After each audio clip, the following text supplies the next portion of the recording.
Mythos Busters, investigating the mystery, monsters, and madness of Arkham Horror, the card game.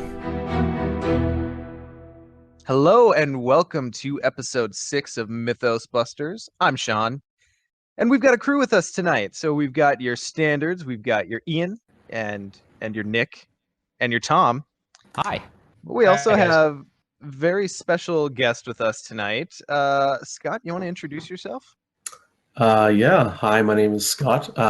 Sorry for my voice, getting over my world's cold. I go by Sage on the forums, S-A-E-J. And you may know me from First Planet Podcast, if you played Conquest at all. Or just Conquest, listen to what's that? Yeah, oh God, don't. It's too soon. I must say, Worlds was the best funeral ever. We got, just swag dumped on us. Really? There was the whole, the prize support for the next store championships and regionals. We just got play sets of all the cards. It was fantastic. Yeah. They're like, oh, hey, we have all these extra play mats. Here, everyone have a these things that regional we play mat. don't know what to do with. Yeah. The game is actually dying. Here's what happens when it actually dies. Now we know. Now we know. Yeah. So, when we start getting mad swag for Lord of the Rings, Watch out. Jump ship. we'll know what's happening. All right. Well, we've got a fun show in store for us tonight. So we've got your standard news and guest articles we're going to cover. Our discussion topic tonight is going to be deck building theory. Oh, God, I love that topic so much, guys. I'm excited to dig into that, especially because this game is so different in so many ways. So we'll get there. And then we're going to round out the show with a little bit of prize giveaway, like we mentioned on the last show at Arkham Knights. The guys at FFG and Asmodee, special thanks to Matt and Jaffer, did give us a couple of extra swag bags to give away. So those have the bag itself, surprise, surprise. The acrylic tokens for Damage and Horror. The Curse of the Rougarou, which is probably the gem of the collection, and then an Elder Sign promo for Hoster. So we'll be giving those away with a little trivia at the end of the show. Guys, it might be our best episode ever. Just going to throw it out there. Yeah. Are we ready? Let's do it. Whoop, whoop. Okay, Nick, you want to talk us through our latest swath of guest articles? Sure. Two most recent guest articles.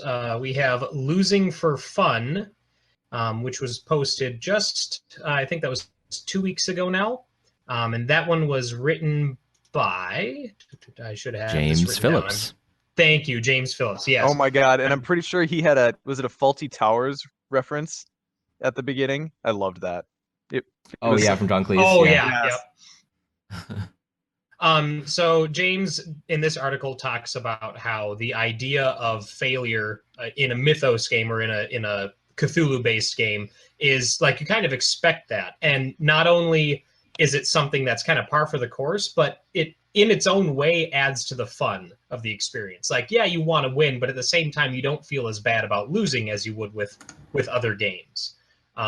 So that's a very cool guest article. Check that one out for sure. 100% agree with that, by the way. Mm-hmm. I know I mentioned it on the last episode, but the most fun I've had playing this game so far was that first campaign where everything just started caving in on itself. And at that point, you just kind of let go of that desire to succeed. And it's just like, all right, well, let's run this thing into the ground. Right. Make peace with your destiny. Yes. Where's the resign location? Pretty much. Yeah. I think one of the things he was talking about in there that I agree with and that I think is worth bringing up is this idea that losing can be fun, but it depends on how you lose in a game. I think what this game does, and I think all of the Arkham Files games for the most part, is that they don't kill you right away. They give you a chance. If you're gonna lose, you're probably gonna lose mid or late game because things go against you, but you're not really gonna get in some games the feel bad first term scoop type thing, where you just right away know it's over. Right. And I think the big shift for me is just kind of realizing that it's not about winning or losing. There are obviously more desirable and less desirable outcomes, but it's way more about just reaching a narrative culmination, whatever that happens to be. So just kind of approaching it from that angle definitely takes the sting off when you chuck 3 cards for a really important test and then pull a freaking tentacle. Yeah, Sean. Sean, the best way you explain it to me, and I think it fit perfectly, is because we, like, obviously you and I come from, and many other people I'm sure come from a Lord of the Rings background. It's not about pass fail; it's about cause and effect. Yeah, and so you can still, air quotes, fail the quest, but did you really? Like, it just, the story went on, you know? Right. Yep. 100%. Agree with apparently the thing that I said that I don't remember. It was like 3 a.m. Okay, there it is. Yeah. All right, what else we got, Nick? And our second guest article was written by Frank Brinkley, and it is called Once More Into the Night. And in this article, Frank just gives us kind of an examination of his experience with the campaign, the Night of the Zealot, the one that comes in the core set. And he talks about some choices he made, the investigator that he played, and kind of the strange, again, the narrative aspect behind it, as far as how things just seem to work out in a certain way, and how, like, he basically had to excuse me, so things worked out in a certain way, and he had different events happen at different times, and it all kind of worked out, again, not the best in every case, but still to a way that was narratively satisfactory to him. So Perfect. Yeah, it sounds like everyone's just kind of adjusting to that idea that you're probably going to get screwed. It's just a matter of how hard. All right, so I think that was wrapped it up for the latest swath of guest articles, right? Yes, we just have those 2. We didn't have one for this last Friday, so again, if there's anyone else who wants to write for Mythos Busters, check out the website at mythosbusters.wordpress.com, and you have that pinned article at the top of the page will detail how you go about writing our guest articles. Perfect. So moving into the news, I know it's technically not noted here, but I think the biggest piece of news is that the game is finally out, at least in North America and most of Europe, as I understand it. Wait, which game? Yeah. Arkham, right? Yeah. And it is selling like hotcakes, apparently, because it's just been selling out everywhere, gosh. from what I've heard. Well, I mean, God, they loaded up the hype train with so much bloody coal. You just had to hope that the freight cars were keeping up with it. I was real afraid, and I guess I'm spoiled because I have FFG as my local game store, so they still have shelf stock. But Jeez. Boo. but yeah, I've been hearing the reports of. So if you need a things set, coming contact Sean. Yeah. Yeah.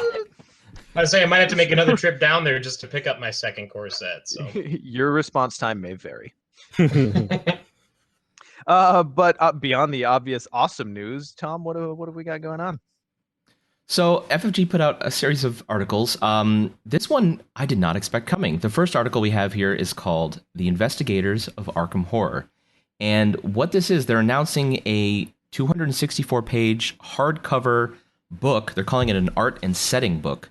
And it kind of delves deeply into the lives of the investigators from FFG's Arkham Horror universe. So what you have contained in here is 52 short stories looking at each and every investigator in FFG's version of Arkham Horror, and you really get to, I guess, get a sense of who these characters, who these investigators are that you've been playing in a lot of FFG's games, in their Elder Sign and Arkham Horror and Eldritch Horror and now the card game, and so you get to really get a sense of who these people are and the stuff that they've been uncovering. And I think that's friggin' amazing. Yeah, they did one of these for Netrunner, if I'm not mistaken, where it's really just kind of a big source book. And I think that one maybe had a little bit more kind of like setting a focus, where it was just more about developing the world, where it sounds like this is like legit about the characters, which I think is awesome. Because this game, aside from what it does for all the other Arkham games, this game really invites you to step into the shoes of the investigator. And having that story background seems pretty awesome. Yeah, especially because they're kind of touting this card game as a mix between a traditional card game and an RPG. This book kind of gives you, something to draw from to kind of really fulfill that RPG sensibility. Mm-hmm. Mm-hmm. So you can get to know their motivation and and all that. Exactly right. Yeah, I have the Netrunner book, even though I stopped collecting Netrunner just because it's the book is awesome. I'm sure it'll be the same quality and everything, the same type of thing. So even though the price tag is kind of up there, and I know the FFG shipping costs can be annoying, if you do have the cash for it, it's good quality product. It's not like you're getting some like shoddily put together thing. Like it's an awesome book if it's anything like the Netrunner one. Yeah, definitely. I know every time I see the Netrunner book at the game center, it's like I've never bought anything Netrunner at all ever. I've played maybe 5 games of it, but that book is a beautiful book, and it's such a strong itch for me to get that. I haven't yet, but the fact that we're getting one like that for Arkham Horror, I mean, it's a given. They have my money already. I'm getting it. Absolutely. And if you got a few extra bucks to spend, they also announced that they're offering like a premium edition of this book, which includes not only the book itself, but a couple of extra exclusive promotion goodies to go along with it. So what you're getting is one hardbound copy of the book itself, of course. You get an exclusive playmat featuring Azathoth, I believe it is, which looks pretty cool. It's like Abstractathoth. Yeah, and I kind of dig it. Which is basically Azathoth. I suppose. Yeah. You also get 4 art prints. They're 12 by 18 of just a couple of choice illustrations, which look really great. And also, pertaining to the card game itself, we actually get 3 preview cards. So we're going to get a Marie Lambeau investigator and her 2 signature cards. I guess it's her signature asset or whatever it is, and her signature weakness. So it sounds like she will be released eventually at some point in the span of the game. But I guess if you get this premium edition of the book, you can get your hands on her early. It's pretty cool. I believe on Twitter, FFG said that it's going to be this cycle she comes out. Okay. Oh. And it's going to be POD quality. The ones in this. That would make sense, I guess. Yeah. It's not different art though. It's the same art. It's going to be exactly the same, but it's just you get it early. Okay. They didn't mention if like they include like the little investigator mini card in there as well.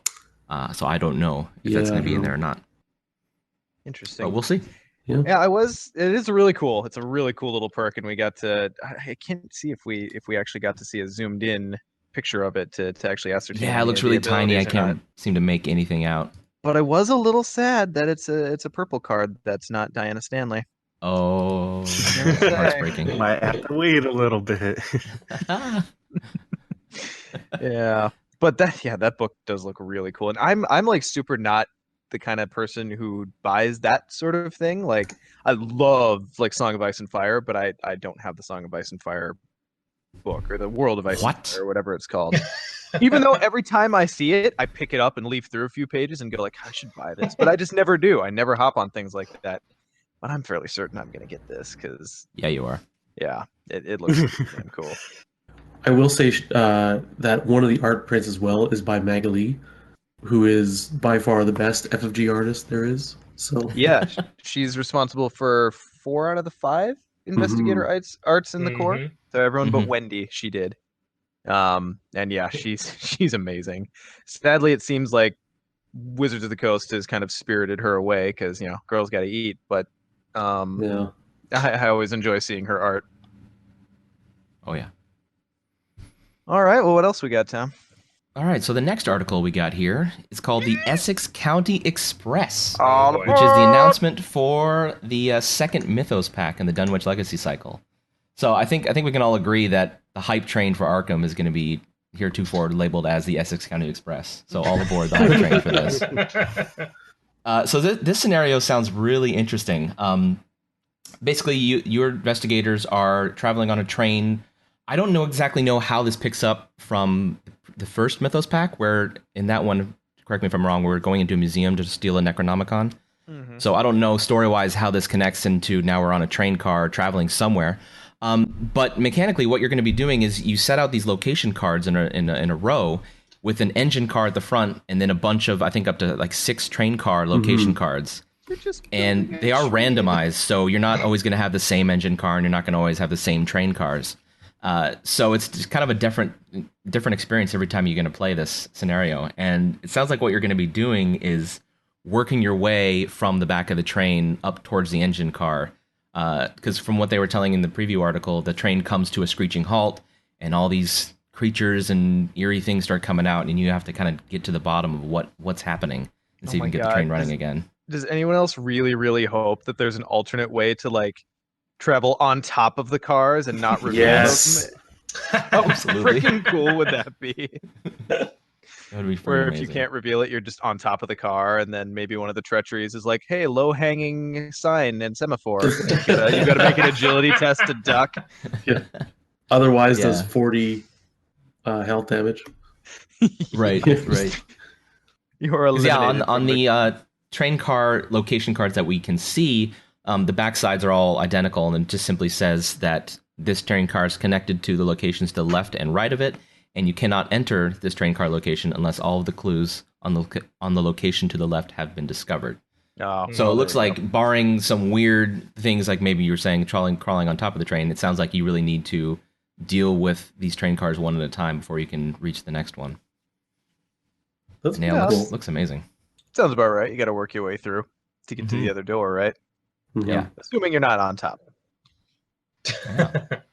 And I just want to say that the artwork on at least the back side of the engine car, like that artwork is getting me so excited for this adventure. Like the idea, or excuse me, for this scenario, the idea that you're on a train, like that's awesome. But that artwork with those giant, just like gouges in the side of the engine and all the steam spewing out, I love it. I'm so ready to get on that train and see what's going on. I'm so with you, Nick. Honestly, I looked at that art, and I don't know if anyone else, I know Sean has read the Gunslinger series or the Dark Tower series by Stephen Yes. King. Oh, yes. Oh, Blade yes. the train is a pain. Like I was The just train is a pain. Don't tell me no lies.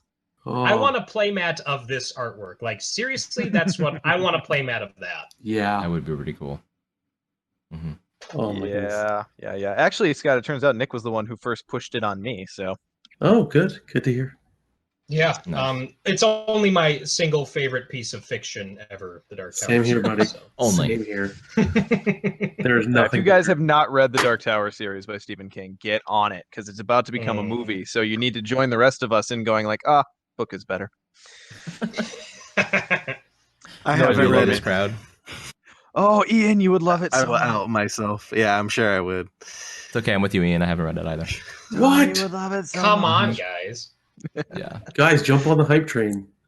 We'll just Yeah. wait till me and Tom have our reading circle over tea and Yes. muffins. Yes. Tea and crumpets. Okay, so the second half of this article takes a look at some of the new player cards we're going to be finding in this pack. It looks like we're getting 28 new player cards, including 4 copies of a new weakness. So I don't know if the previous pack mentioned new weaknesses, but looks like we're getting some this time around to add to our Interesting. collection. Should be good. Sounds horrible. Can't wait. Yeah. So yeah, they Sounds spoiled a amazing. couple of they spoiled a couple of player cards for us to take a look at. So I guess we can talk about those now. First up, we have a Guardian card called Stand Together. It's an event, cost 0, which reads: choose another investigator at your location. Both you and that investigator draw 2 cards and gain 2 resources. That's amazing. Also That point is- out this is a level 3 card. Yes, Yeah. level 3 card. At So level cards good. are 0, a bit of that would XP be to get. stupid good. Yeah, but I also have to point out this is a card that will not work in solo play, like single investigator solo play. Mm, The way the cards are worded, it requires another investigator at your location for you to play this card. So that's kind of interesting. Well, yeah, wait, that makes. I'm actually batting like 1 out of 10 for rules interpretations in the past while. Mm-hmm. But is the absence of the word then save it? Because That's actually if a it good says question. choose another investigator at your location, then both you and that investigator draw 2 cards. Okay, you bring up a decent point. I mean, I see the argument both ways, so I Yeah. can cop out and say I had it right either way. But You bring up a good so point. Maybe is it that could dude work in back to solo. back with like a ghost nanny. I don't know. It looks like, and it it. has the spirit trait too. So maybe Oh, she's like a feral. That's true. What's up? That's crazy. Okay, But no, anyway. you bring up a good point. Maybe you could use in solo, but in any case, it's going to be better in multiplayer. Oh, for sure. So that's, Yeah. So that'd be good. Just from reading it, like if you were to ask my opinion in the game, I would say no, like cannot be used solo, which makes me sad because that's like one of the things that I've really been pushing for this is like, okay, we're going to see how everything is viable for just true solo, not two-handed, nothing like just like one investigator. And it kind of makes me a little sad that there's one card for the class that I play the most that I just probably straight up can't use. Okay. But, Well, guess what, guys? This is a co-op game. If you house rule it, no one's coming for your medals. No one's gonna take them away. Exactly. But then I got to put all these asterisks next to the victory or whatever. No, you and that doesn't look good. Yeah. Let's see here. I'm just reading some of the people in chat are saying they're chiming in to see whether or not we think we can play this in solo or not. And now that I'm reading it a second time, I'm thinking that you might be able to play this in solo. Yeah, and I think it's not going to be. I have a feeling that's the. It's not like it's OP if you can play it in solo, you know. And 'Cause honestly, No, I'd still it's better play if you can play it multiplayer. So Oh right, yeah. I don't even know if I take this card in solo though because right, you're drawing that's it. the next question. Yeah. Okay, so you're drawing it. So that's kind of one action. You're playing it, which is another action, and you're getting 2 resources. It's And So two I guess cards. maybe if you're really light on card draw, but it's one action better than emergency cache. yeah, Yeah. I suppose it is. And that's the thing is that it's one action to do what would normally take you 4 actions, and on top of that, it supplies you with 2 will pips, which at least for Roland, like that's his weak spot, and that's what a lot of his Oh, it guardian sure cards. is. They have 1, if any, for will, so it kind of covers that basis as well. So I would still run it for solo, simply because then it thins your deck out and it gives you more options with those resources. But yeah, I actually mean, think this. Oh wait, I was gonna say I think this is a better Skids card, but Skids can't take it, can he? no, hands off, Skids. Yeah, it's criminal. level 3. Damn. Yeah. Well, it was a nice thought. Mm-hmm. I'm super excited about this next one. Where'd you Yeah. take it then? Yeah. I didn't Oh think yeah. it would be. So Charlie Kane for president is a card. It is no, I'm sorry. This is charisma, which is an asset, level 3, cost null, and it has the talent trait and permanent keyword, which we'll talk about in a second. And the text is simply, you have 1 additional ally slot. So permanent, talking about it really quickly here, this is a card that you purchase with your 3 XP. It does not count toward your deck size, and it starts in play. And as I understand it, also can't be discarded through any means, right? So it's basically just like now an innate part of your investigator that you have 1 additional ally slot. You have Which charisma. seems pretty cool. Yeah, you have charisma. I mean, the allies that we've seen so far, there's some pretty cool combos. Well, and I think part of it too is like with the restriction of 1 ally slot. Like when I was playing with you, playing Daisy, I wanted both Dr. Millen, the guy who gives you resources when you investigate, but also the research library. So I'd have to draw the research librarian first to get the tomes. But if I drew Millen first, I'm like, well, I'm not going to just discard this awesome guy just to go get a book. So having 2 slots, so you can have one where it's like, okay, I want this permanent ally, and then I want a bunch of these allies like stray cats or whatever in the other slot that are just going to leave all the time. So the interesting thing about this, though, is since it costs XP, and you essentially, I think when you buy this, you kind of build your deck maybe a little more ally heavy to take advantage of it, right? But the first game that you play with that ally heavy deck, you're not going to have the XP to afford this, I assume, unless they're, in future campaigns we get XP up front, which would actually kind of terrify me a little bit. But you've gotta get there first, which is probably okay. I don't think I've had a problem being ally flooded yet. 3 isn't that much though. Like that's your first game. Yeah. Now, but how about what if you buy 2 copies of charisma and you get 2 additional ally slots? It certainly doesn't say limit 1. That's the thing. I mean, as long as you can afford the allies, why not? Now you can build your army. 3 Leo Worthy of DeLucas. Mordor. No, I think I like this because, and I like that they spoiled. I mean, they could definitely do this with other slots as well. But I like that the ally one, that attention is being drawn to that, because that seems to be the slot that I have the most trouble with as far as managing when I want to replace one with the other, and especially like without giving anything away, but with some scenarios and objectives and stuff like that, that question becomes even more important. And so, just looking at like a Wendy deck, and it's like, okay, stray cat's in my opening hand. I'll play the stray cat. And then you're just hanging on to it. Or let's go the other way. You have Leo out, and then you draw a stray cat, and it's like, well, why would I ever trade out There's Leo the for the stray cat? there's the real dilemma. Yeah. Right. Like, Yeah. whoever replaces Leo. So now, thanks to the charisma upgrade, you can have both Leo and your stray cat. Not that that was the ultimate answer that everybody's been looking for, but The ultimate tag team. yeah, Leo and the cat. The Leo and the cats. I'm particularly. I have no idea how good this next card is, but I'm tickled by it. Ian, why don't you take this one? Oh. This is a rogue card. Is he here? Ian? Okay. We may have lost him. We may have lost Ian. I'll continue on. This card is called I'm Outta Here. It is a 0 cost, 0 or level 0 event card for the rogue class. It's a trick and spirit card. And it reads, play only if there's a scenario card with the resign ability in play. And then it gives you the ability to resign by playing this card, which is I love how the functional text hilarious. is you get the hell out of Get the here. hell. Yeah. I was like, So what? funny. It's kind of apropos that we lost our rogue playing host right before we talk about. He's out of just here. He went meta on us. Yeah, he totally. Yeah. He's like, I'm out of here. Mm-hmm.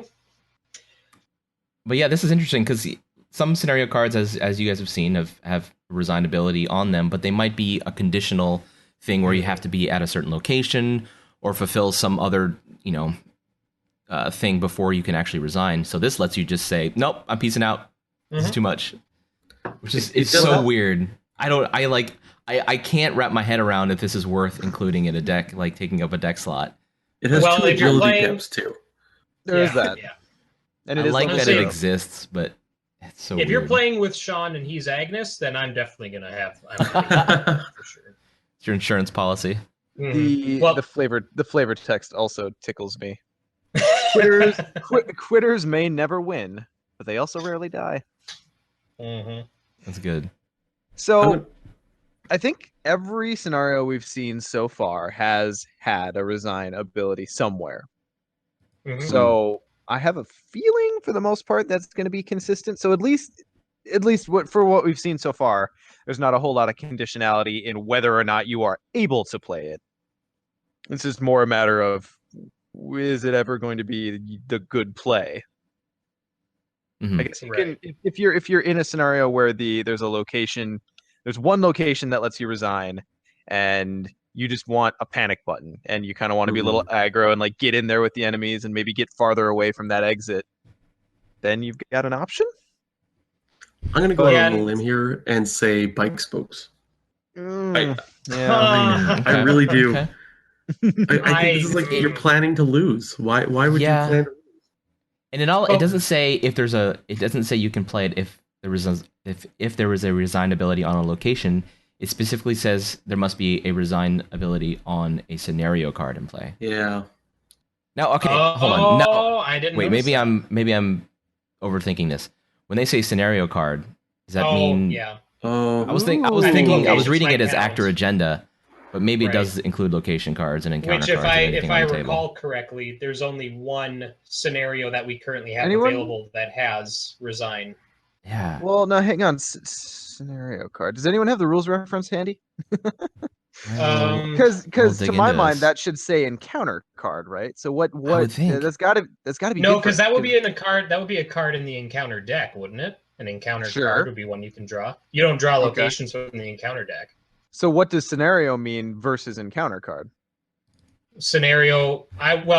Initially, I would think that scenario would be act or agenda. But then if you break it down even further, I would say that locations would be included in scenario. All right, here it is. Without having... Okay. A scenario card that is in play Hold on. No, keep going. I was reading something and it wasn't exactly what I wanted. So no, ahead. I would just say that because locations are kind of that, like right now without having the rules reference in my hands, locations seem like they're the middle ground where they're not encounter cards for sure because they're not in the encounter deck, but then they would have to be scenario cards. It looks like, from what I can tell, scenario cards include act cards, agenda cards, and location cards. Boom. Okay. Yeah. Perfect. So yeah, this became possibly playable again. Well, with that clarification, it did not become narrow, so that helps it. Right. But I don't know if it and helps it also enough. to go back to what Scott said earlier, you're playing an Arkham game, so you should be planning to lose. Like that should be, that should always be your plan. And remember, we're losing for fun, guys. So that's right. Yeah. What's so bad if I just lose a little bit faster than you guys do? I also want to amend my previous statement and say it also includes treacheries and enemies. So it's basically pretty much every card except player cards is a scenario card. I So guess there you go. right. It's kind of a blanket statement. That's just my Lord of the Rings coming through. Like they would say encounter card. So I guess. Yeah. Okay. I can't remember if I've seen the term encounter card listed anywhere else, or if this is just the language of this game. Oh well. Mystery solved. I don't think I'm ever going to play it because I'd prefer to plan to win, but I'll be interested to see if anyone gets any interesting use out of this one. Yeah. This is a super duper tech card. Like if you know the quest you're going into is super brutal and you need to have that emergency panic button, maybe. Sure. But let's look at now. Let's theory craft here. Essex County Express. You're on a train. How easy do you think it's going to be to resign from that? You know what I mean? Like, how conditional do you think resign actions are when you're on a train and let's say the train is moving at some point in that scenario? You've probably got to make an agility test or take damage before you can resign. Yeah. I'm going to call that. Like jump off the train. Mm-hmm. Yeah, so that might be why we're getting this card spoiled. Like, not only because it's part of that, but at the same time because it's thematically appropriate and it gives you kind of that backdoor strategy to what could be a much more difficult choice considering that scenario. All right, so that wraps it up for the Essex County Express, yeah? Yeah. So we had one more little article from FFG entitled "Gateways to a World of Terror," and this is basically just showing off they're announcing they got their playmats for order now. We saw these at Arkham Nights, and they are some gorgeous full-color art, beautiful Arkham Horror style playmats. So they're offering 4 basically player mats of your kind of standard size, and then they have they're calling it the 1 to 4 player. I'm calling it the scenario playmat, which is a larger squarish playmat to hold the encounter deck and the act and agenda deck and all those good stuff. So I can confirm I have it set up on my table right now. It does comfortably hold the encounter area and 1 player. You could probably get cozy with 2, but I think calling it a 4 player is a little generous. Yeah, we got cozy with 2. Yes, like it was very squished, but it worked. But it's so gorgeous. It is a beautiful mat. I love it. Okay, perfect. Well, I think that wraps it up for the news, right? I will reiterate, the game is finally out, guys. You can maybe buy it if you're lucky and in the right place at the right time. So hopefully that reprint is quickly on its heels. Because holy cow, yeah. Just the hype leading up to this, it wouldn't surprise me to know that it is sold out just about everywhere. Full steam ahead. All right. Well, guys, I think that breaks us into our discussion topic for tonight, which I am so very excited about. Now, Ian, in your other exploits, particularly for Lord of the Rings, I know you've written on deck building theory as a whole many times. So I want to turn the reins over to you to lead us through this discussion. So let's talk about deck building. Let's definitely enjoy this topic. It's kind of like catnip for me because I definitely enjoy a good deck build. I guess a good place to start, because it's like the most common question, and we were touching on it a little bit before we started recording, which is how many core sets are you guys rolling with in order to do your deck building? Nobody asked that question. None on the forums anywhere. No, Yeah, what are you never. talking about? Never has no one has ever brought that up. And no one's ever been dissatisfied with the answer either. So I guess I have two. I've played with one for a while, and I can happily report that it's completely playable with one. Would you guys agree? Yes. Yep. And I think as far Playable as for 2 players, up to 2 players Right. for one. Yeah. Yeah, because of the way the cross classes work, you can't have more than 2 constructed because of the way you have to shift your cards. Exactly. But, you know, So yeah, we did- I got my second core in recently, and I attempted to build all 5 decks, like starter decks, just to have them ready so that when I have some people I want to introduce the game to, I would have the 5 decks ready to go. But even with 2 core sets, you can't quite build all 5 decks. You're short a couple of neutral cards to round out that 5th deck. So in that case, I mean, getting a third core set just for the sake of building the starter decks, I wouldn't necessarily recommend. But it can still open up your deck building options a little bit more. I don't know how many core sets you guys are planning on getting in the end. Yeah, I think I'm sitting at 2 for now. I think eventually I'll probably end up at 3 just because I'd like to be able to build 4 decks simultaneously because I expect I'll be supplying cards for another play group and no one else is probably going to collect it. But I do want to sit at 2 for a little while. Yeah, we'll see how it goes. I have a feeling, obviously, the bigger the card pool gets, the less it's going to matter. But obviously, early in the card pool now, when we feels don't like have it matters play, more. it feels like it super matters. It's a huge difference. Yeah, I think the base answer is just if you want to do like meaningful deck building during these core set days, then you need 2 core sets at least because you can't really do deck building with just one. You're basically just mashing together all the cards for 2 classes if you just have 1 core set. Yeah, there's not a whole lot of shifting to be done. You can basically change your mix of neutrals versus, you know, your off class or on class cards. I mean, I don't know that I've ever taken out when I was dealing with 1 core. I don't know that I've ever actually taken out like a core class card. It's always been the off class cards that kind of get shifted around. Yep. Just because they are so, I guess, well designed to work with the core investigators. But Yeah, there's not much building to be done. Yeah, definitely not. I've just been kind of, while I've had my 1 core, I've just been like giving the starter decks a good workout just to kind of as a baseline so I can look back fondly or not so fondly at some point and be like, this is how things are different compared to the old starter deck days. But so I guess the thing is now that almost all of us have 2 core sets. So what are you doing with those 2 core sets in deck building now? Like, I guess thinking about now that you have all these cards, you're going to start building some decks. What are some things that you consider if you build a deck for Agnes or Skids or whoever it may be? Well, I can say that the biggest thing for me is kind of picking out, and kind of gets back to maybe more general deck building theories. When you're building a deck, you kind of want to have a mission statement in mind. Like, what is this deck doing? If you're kind of building an all-rounder, like I want to be able to handle a little bit of everything kind of deck, probably you will if you're playing true solo.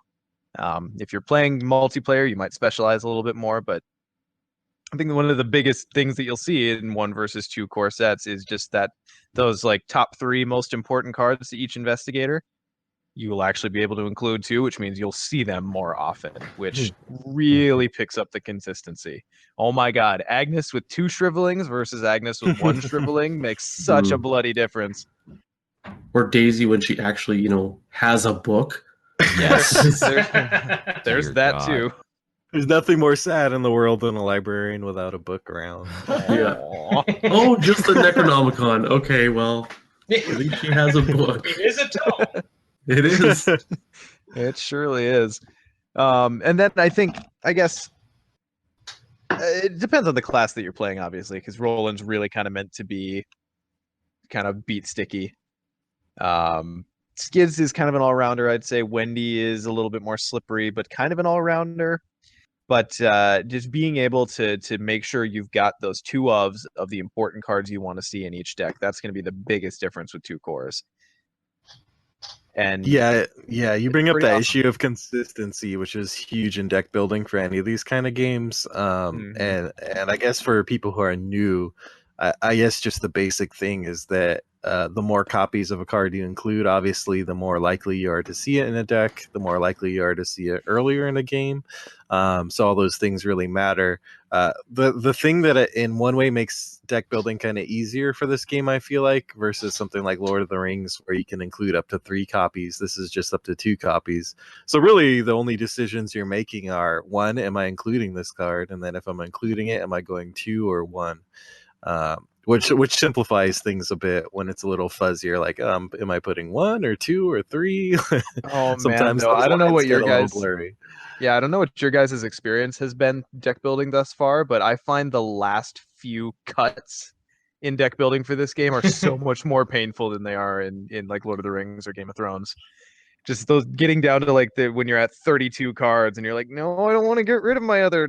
Look what I found. Oh, I've actually been finding it quite easy because it's like I just choose like 10 of the best cards, double that, and then 10 cantrips. I like okay, it. so let's talk about that for a minute, Scott, because I know you're pretty vehement on the value of those innate skills. I am the power gamer. How many do you think you guys include? So the manual dexterity, the Perception, Guts, overpower. Do you have it? So what do you think? Do you think you go 10 and just assume that now your deck is smaller because you're going to be drawing more cards? I don't think so. I'm not going quite that way. I think the decision that I've had to come to is, do I either go with the cards that strengthen my strengths or shore up my weaknesses? Because there's something to be said for, Roland being able to fight anything because, oh, now I'm fighting for 10, right? Or does he need, the ability to investigate better? Sure.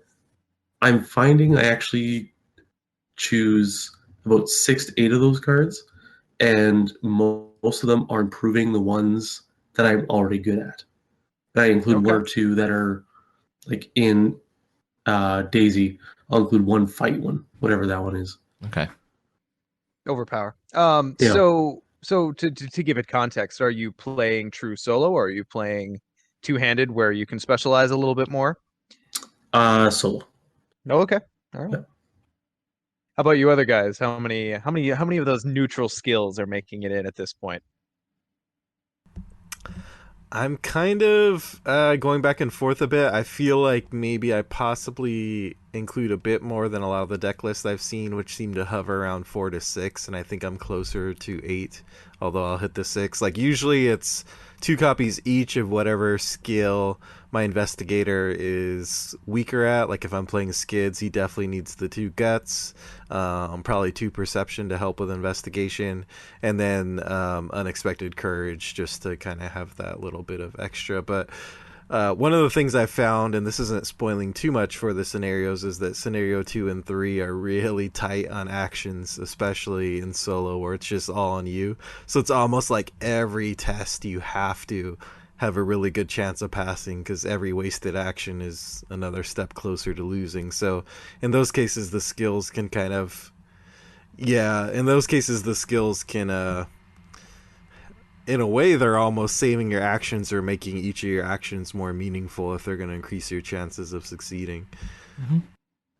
I think, too, one thing we need to add to this, though, is this game is a bit different as far as, a lot of the other card games where a cantrip is a good thing, so cantrip drawing another card. You have bad cards in your deck that you don't want to draw. And if you're just drawing all your cards, you're grabbing your weaknesses. But Kenji in the chat makes a good point. On your first playthrough, if you play where you don't know your random weakness, you could find out and then maybe tech for it for the second, third game. Yeah, so that's actually kind of an interesting aside. How have you guys been doing the random weakness? I believe there's nothing in the rules that tell you whether or not you look at it. Are you going blind or are you seeing what you grab? I've been doing it blind. I've been blind, yeah. I always go as well. blind, yeah. Okay. All right. I thought there might be some difference, but okay, that's cool. Yeah. No, it's obviously a right answer with this. Clearly. Because I remember we had a discussion on this in the Discord channel at one point, because the rules don't really specify that you can or can't look at the basic weakness card that you draw. It just says draw one and put it in your deck. And so I think someone had asked Matt, and he says, well, rules is written you can look at it because you can look at your deck, whenever you want, but, prior going into scenario. But, I think he was saying he also kind of plays where he just throws it in blind for the first scenario and just goes with it. Awesome. That's more Cthulhu-esque. Mm-hmm. Yeah, very thematic. So one other part that I wanted to reiterate, since Scott already kind of brought it up, is in most games, draw is just always good. Yeah. But in this game, since we do have the small deck size, you do get to recycle your deck for a horror when you run out, by the way. That's pretty cool. But the way the game kind of innately discourages overpowering draw is those weaknesses. So I know, it's trippy. I was playing a game where I kind of had the assets in play that I wanted, and I had like a decent hand, and I'm like, I don't actually want to draw anymore because I'm afraid of what I might draw into. And it was a weird feeling that I hadn't had in another game. Layer of fear, just that light layer of fear that it gives you, I think is pretty cool. Yeah. It is. It totally turns all these types of games on their head, because that doesn't happen really, other than in a few cases in campaign mode in Lord of the Rings. But just that fact that you never know how far you should, it almost turns that into kind of like a little push your luck mini game. And it also has it can help push back against any like things we get in the future where it's like there's too much card draw and maybe you're too able to draw a lot of cards. Like those weaknesses will fight against that, as will the hand limit. So yeah. Well, I'm envious of you guys who get to a point where your board state is where you don't feel like you need more cards, because I'm drawing a lot and frequently, and I'm always like, if I just get that one more card, I just need a gut. Well, then of course I'm also playing with one core set still, but it's just like, oh, card draw is such an integral part. Yeah, jeez. Friendly local game store, man, they didn't have it, so I gotta wait another week. But yeah, it's just like, card draw is so like it's like I'm spending almost one action, I'd say every other turn, or almost two actions every other turn to draw cards, just because I'm trying to get myself set up to handle what I know is coming because I played through the campaign so much. But yeah. I'm excited for that second core set to be not as gung-ho about going through my deck. I think one of the things that affects like that kind of draw you're talking about, Nick, and also how you build your deck and how this game is different from other LCGs and kind of just constructed games in general, is a lot of those games are just about vomiting your stuff out as fast as you can, right? And usually the most powerful decks in those games are the ones that are good at vomiting.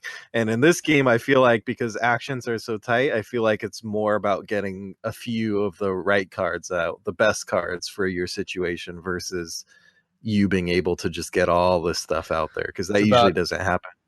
Quality over quantity. Yep. No, it's exactly. It's pure economy. It's all about, since action economy isn't limited in those other games, it's not about value per action because you're not tracking it. It's not even a resource you're worried about. But in this game, when you just need the most efficient play for that action in that moment, playing everything in your hand is probably not that thing most of the time. A lot of times you're moving, you're evading, you're investigating, you're trying to get out from underneath that encounter deck. Well, and on the other side of that coin is the idea that cards in your hand are valuable like ammunition for tests.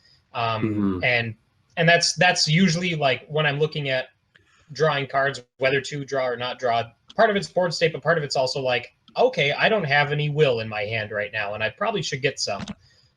So I take that into account as well. But all right, fair enough. So I think the neutrals, as far as the core set cards go, the neutrals are kind of hinted at being staples. So as far as the neutrals you're including in most decks, what goes in and what do you think about? Yep, two of them. Yeah. That ended up being way better than I thought it would be when it was first spoiled, just because you The need burst to get those economy, yep. Yeah. Yeah, just boom. Okay, what else? So what would the other ones be? How about flashlight? Does flashlight making it into everything? I mean, for certain investigators, for sure, the ones that are a little weaker on intellect. Who's not? It's usually one of the first. I was gonna say it's usually one of the first ones that I get rid of when I upgrade as actually flashlight. But with Roland specifically, or just in general? Well, I run 2 copies of it, and then usually after the first scenario with anybody, the only person I haven't played yet is Agnes. That second copy is the one that I ditch. One of the first cards I ditch when I upgrade. Mm-hmm. Turns out Agnes is great at just grabbing clues. She doesn't. I mean, the flashlight's okay, but she's got access to, and this is my solo build that I'm working on right now. So she's got access to Drawn to the Flame, which is amazing. So you just play it, draw a top card of the encounter deck, get 2 clues. And then she's also got access to both Lucky and Look What I Found. So, even though her meager 2 intellect can look like she's like not going to ever find clues ever, I do still have 2 flashlights in that deck. But Agnes is actually surprisingly good at finding clues. Sean, I feel like you glanced over the fact that you just draw an encounter card. Oh, Agnes don't care. Yeah. Agnes don't care at all. Please, let's see. What did I draw earlier? The one that tests will, and I was at a 6. It's like, all right, whatever, free action. Here we go. And then you drew tentacles. Yeah. No, I wasn't. I wasn't playing with one of you guys. I drew a +1. The entire bag's +1s. I was gonna say Sean's got his own bag set up. Yeah. +1s and elder signs. Oh God. There's a 0 in there. Let's be fair. So then talking about kind of some of the more specific deck building considerations for this game. Slots. This is not a thing that I've ever had to deal with, except for maybe a little bit in Netrunner with your memory units. But it's a lot more specific here. So how do you guys build around the knowledge that you can only hold so many things in certain places at a time? Do you not include cards because of that fact, or is it just kind of like, I'll figure it out when I have it in my hand? My rule of thumb, just to start with, I'm not even sure if this is right, I'm pretty sure it's not, is however many slots there are, I include like n+1 of that slot ability. So I include max. Yeah, like 2 allies, 3 hand things, 2 body, like up to that point. Okay. How about I feel like the hand slots are a little bit less of a concern because you have 2 of them and you can kind of just like figure out what's going to go the best choice at that particular moment. I find with like kind of like the accessory and ally slots, those are the ones where you have to make some tough decisions and you don't want to overload your deck with too many options for that you're not going to be able to use unless you get that good old charisma. That's coming soon. Yeah. First upgrade every time. Yeah, I guess it's a fine balance. I'll probably roll with maybe like 2 to 3 allies, something like that. It probably 2 if I'm having like the more disposable kind, like Beat Cop and the Guard Dog, then maybe I'll go with 3. So I have some replacements. I do love that Guard Dog. He's amazing. He's the anti-cultist. Pretty much. Anti-acolyte, I guess. Well, and the anti-rats. He's a really good little terrier. So, yeah, no, I think I'm with you guys as far as the slots go because I haven't found it too much of an issue. I think the baseball bat is one that I've been including less, at least in my Agnes deck. I'm sure Wendy will like it more because Agnes really does want that flashlight from time to time, just so she's always got that base option when I can't find those events that she likes. Roland, I found, and maybe a little bit Skids, the hand slots can get crammed because it's tough to chuck that 45 when it's got an ammo left. Yeah, for sure. But yeah, I think it's been pretty manageable thus far. Yeah, I guess for the hand slots, I don't think so much in terms of hand slots, but in terms of like available weapons, like because weapons are kind of, at least for me, that's probably on the at least the number 1 or number 2 what I want to see in my opening hand. So usually I'll include a few different weapons options, more maybe like 4 to 6 different weapon options in terms of copies, just to make sure I'm going to get something. And if they're ammo dependent, then at least I'll have replacements later on. Yeah, that's also something I'm curious how you guys are finding mulligans, because when I first started playing, I was kind of just keeping the cards that seemed good, and then let me just ditch the bad ones. But now I'm hard mulliganing a lot. I have 1 or 2 cards I want to see, and I will just check everything to get another chance at finding it. Yeah, I mean, I suppose if you're looking for a key card, that's definitely a thing. I think kind of maybe what you're hinting at here, Ian, which we should probably talk about, is kind of categorizing cards as early game cards, late game cards, or mid game cards, if that exists. So for instance, I think an early weapon is really good because it gives you an early way to deal with enemies. But for instance, when I'm playing my Agnes deck, and what's the mystic skill where you get to heal a willpower, or you get to heal a horror on a willpower test? I'm trying to remember. I'm blanking. I can see the heart in my head. Yes, it's like all starry. Mm-hmm. Anyway, if I see that in my opening hand, that gets mulliganed every time, because I mean, I suppose unless I've got mental trauma, like it's not doing anything for me right away, and I want to start out the game on a strong foot. What if you draw "I'm out of here" in your opening hand? Snap keep. Yeah, definitely. But yeah, Fearless, so I suppose the card. Fearless, that's the one. That's the one. So yeah, I always chuck that back into the deck if I see it in my opening hand, because I'd rather see something else right away. And I think that's what you need to be considering when you're looking at your opening hand, and honestly, when you're looking at the composition of your deck, is what am I going to be cool with seeing right away, and what am I going to be excited with seeing right away? Because you don't want to flood your deck with cards that you're not terribly excited to see until mid to late game, like that one. I feel like I really my like mulligan rules thus far. Go ahead, Scott. No, you go. My mulligan rules thus far. Canadian against a Minnesotan. Jeez. Sorry. They've just been, how many assets are in my hand? Not enough. Ditch everything that isn't an asset. Keep drawing. Like my whole stance is I want my turn 1 to I want to play stuff early on that's going to stay with me for at least the first few turns. And then I can replace those as I go. And it's worked for me so far. Again, I'm saying all of this with only having 1 core set, so salt to taste, but that's assets take priority for me.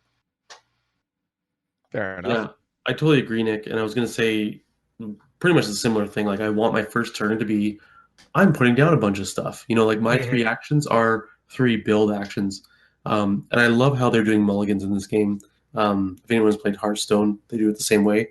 But yes, the reliability I found, even Sean, when we were playing with 1 core set, I felt like the super randomness of, in whatever other card game, you draw 6, that's gross. Throw it away, draw 6, that's worse. Now play. Yeah. Like at least every other LCG. Yeah, you have a little bit more like, okay, this doesn't hurt as much, right? So even if you do throw out 4 out of 5 cards, you're still, this 1 card is good, And I'd be interested to see. We're edging on talking about hypergeometrics here. Whoa. But I'd be interested to the odds of seeing a card.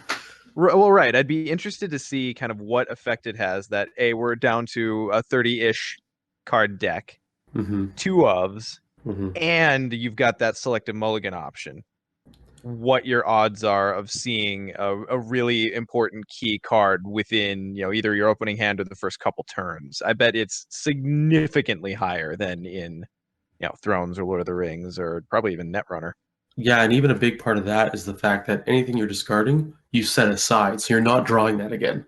Yeah. So if you really need that combo piece, like you draw your initial 5, I didn't get it. Put those 5 aside, draw another 5. So yeah, you're essentially seeing a third of your deck if you really want to. Yeah. Which I is think what pretty Sean is saying is, if you want to write an article for mythosbusters.wordpress.com. That is precisely what I'm saying. But yeah, I do find the consistency pretty solid. Like coming from mostly a pure solo perspective, like what I want to see first turn is one investigation option, one combat option, and most of the time I find I get it. Mm-hmm. Yeah, so let's talk kind of about that kind of categorization, because to my mind that's kind of one of the big things. Like what I want in my hand is I want options for what happens, and what happens can be kind of unknown. So I always want some way to deal with an enemy and some way to find clues, right? Like that's what I want to see in my opening hand, because early clue acquisition so far pretty consistent in each scenario. Mm-hmm. And then as well, enemies can kind of pop up whenever, so I don't want to be caught flat-footed. So when I'm evaluating cards as far as like what goes in the deck and what goes in two of, it's like, okay, if I'm under the gun or I'm already on my flat feet, am I going to be happy to see this? So something like Scrying, which I'm very positive on, it's a very good card. I have a hard time going two of on it, even though I really, really like it, because if I've got an enemy engaged and I'm top decking or, just digging for an answer, that's super not it. So are you guys kind of taking that sort of thing into account? Or, But if you're scrying, then you don't have to top deck. That's what I was Right, going to that's say. what I was just Cards. thinking that. Well, Sean, except more for scrying would solve this the problem. except for like the 3 attacks of opportunity you have to suffer while you're scrying your own deck and this Ooh. enemy is engaged with you. No, you just get it first turn and you're fine. Oh, okay. Yeah. Gotta stay ahead of the game, Sean. I'm including 2 scrying in every deck that can have it. Like It's a really good card. I was so iffy and different on that card, and it is just worth its weight in gold. Oh my goodness. Too bad it's only weighs as much of a card. How much gold? Too Not a lot of bad. gold. Sorry. Yeah. Well, it's not magic, so. Yeah, I really do like that card, but it's not an answer.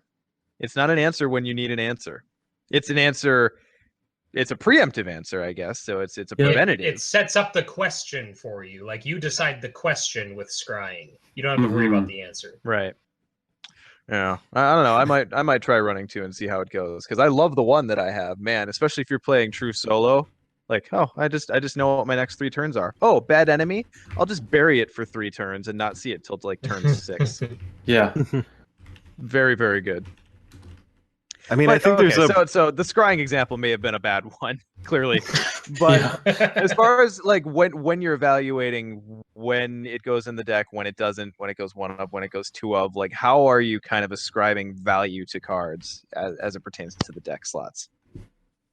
I mean, I kind of get what you're saying, Sean, that I think there's kind of a broader categorization of like which cards in your deck are the answer cards. They're going to help you solve something, and which are the support cards, like skids. Like you have your kind of burglary, which helps you get resources, and the pickpocket, which helps you get cards. But if you load up on too many of those, you're going to end up drawing those kind of things, which are useful, but they're not going to help you out of a bind.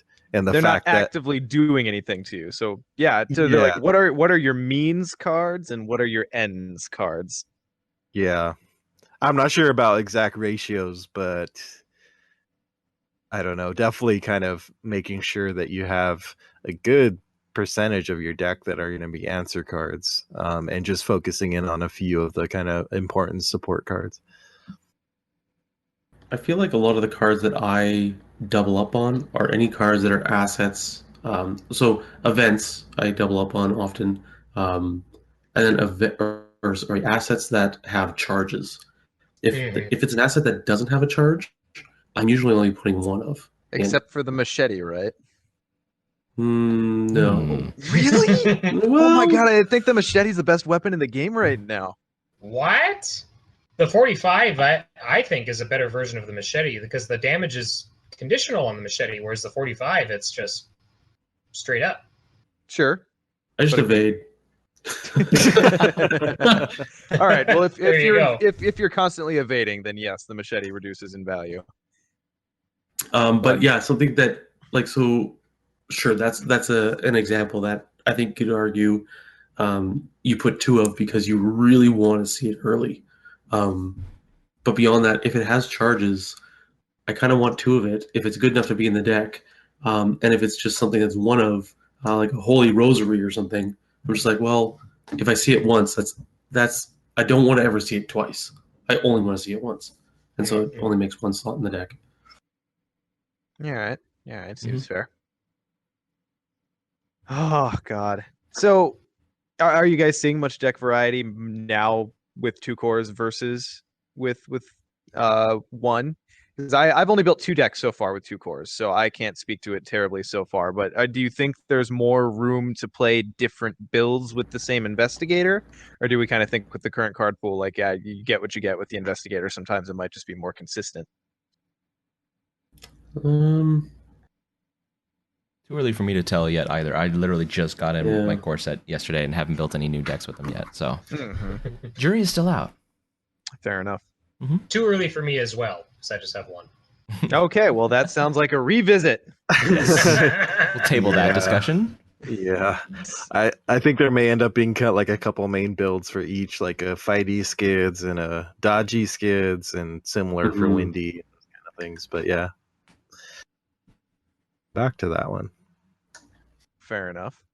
So, are you guys considering at all at this point differences in deck composition for solo versus multiplayer? Because that, to me, at least in Lord of the Rings, and honestly, my Arkham solo experience is really narrow. I'm doing my first solo campaign now, but in Lord of the Rings, there's a giant difference between a solo deck and a multiplayer deck. Do you guys think that carries over here? Right now, I don't think it does. Not crazy like Lord of the Rings. Yeah, I'd agree. I think that to be fair, Lord of the Rings has like cards like or has keywords such as ranged and Sentinel that only work in multiplayer and are kind of useless in solo player. And so I haven't seen that with this game yet. Obviously, we had a little discussion earlier about that Stand Together card, and it seems like the jury's a little still out on that. But yeah, so far I'm not seeing a huge difference between how you build your deck for solo and multiplayer quite yet. Yeah, okay. I think that it would inform like a couple cards or maybe just the number of copies of cards in a deck. But overall, you're still building a deck to cover your own weaknesses and to enhance your own strengths. And so going from that, again, like we talked about in previous episodes, a lot of the treacheries affect you, not the board, not everybody. So, so that's that being the case so far, at least, that makes it so that your solo deck with a couple modifications will probably be a pretty good team-up deck. I think what I've found too is that in Lord of the Rings, you build your decks differently for multiplayer versus solo. And in this game, it's more so your play style changes. It's the same deck, but how you move around the map, when you play certain things, that's what changes in multiplayer versus solo, not so much the deck construction at this point. So do you think that the way the game works, where clues are kind of they scale with players, and obviously enemy reveals will scale with players because you're just going to see more cards from the encounter deck.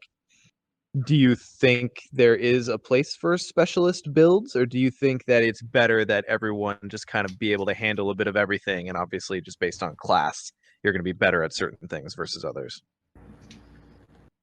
I think there may be room for specialist builds. Like even now, if there was going to be a specialist kind of investigator, I think Daisy's a good candidate. Like I could see her as like taking on a lion's share of clue gathering, or even like really focusing on kind of support cards to help others get going. Just go hungry hippos on the clues. Yeah, Roland and Skids is just like a combat machine and 4-player, and the other players can focus more on kind of clue gathering while they're just going around mowing down monsters, that kind of thing. But I mean, I don't think it's too drastic where you see like a huge difference, but it's somewhat possible. I think, like Scott said, at least as far as what actions you're taking during the game, if not in the deck building. Yeah, I think that's probably fair, especially with some of the scenarios where the map just gets so sprawly, where it's way more about everyone just kind of, all right, you go there, and I'll go here, and we'll get clues, and maybe things won't happen, and it, yeah, God, that second scenario in the core is so compressed. Yes, I feel like the White Rabbit the entire time. I guess that was one of the questions we had down here, which I'm also curious about, without I guess going too much into the spoilers. you guys consider the scenario at all when deck building, or if you haven't done it yet, would you take what you're going to experience in the scenarios, knowing what you know about them, into account when making any of those card choices? I mean, not the first time, because I guess I tend to face check every scenario the first time I play it, just for story and thematic purposes. But after that, yeah, I'm totally amenable to teching against a little bit. And I say a little bit because of the way campaign works. You know, you're building a deck to basically, run through an entire campaign. If there's only one scenario where you kind of want to include a few tech cards, it becomes a little bit of a harder choice to make those sacrifices just for that one scenario. But I suppose we have adaptable, right? If you're playing Rogue. This is true. Yeah, I guess it comes up more in your leveling, maybe more so than in your initial deck building. But if you've played the campaign and you know what's coming next, then I'm sure that definitely affects. Like, this isn't giving away too much, but I definitely learned the value of taking a good shotgun going from scenario 1 into later scenarios. Yeah. Always double tap. Gaffa raised one good point about deck building multiplayer versus solo. In the chat is when you're playing solo, you have to be able to do everything, right? So if you're playing with Roland, you'll probably have flashlights because he can't investigate very well.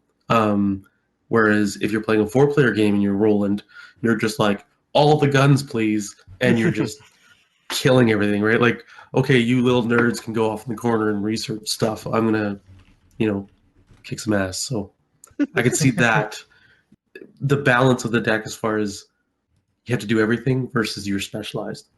Sure, and then the interesting dynamic comes up is if you specialize and like, okay, one person's really well equipped to deal with enemies and the other really isn't, is like, then you can't split the party up, because if you split the party up and then your weaker, investigator is off getting swarmed with enemies, then that's no good. So yeah, I do think there is kind of a risk reward to that whole thing. Yeah, Tom, you were really bringing it with the Matrix pictures in the chat. I know myself. Sorry. I think they have more than 30 cards in the Matrix. Nick tipped it off with something he said, and now ever since every someone says something, anything related to Matrix, I'm like, yeah, I have to put something down. Matrix custom scenario next. Oh, yeah, that'd be fun. That could be fun. God, how would you? Yeah, and no.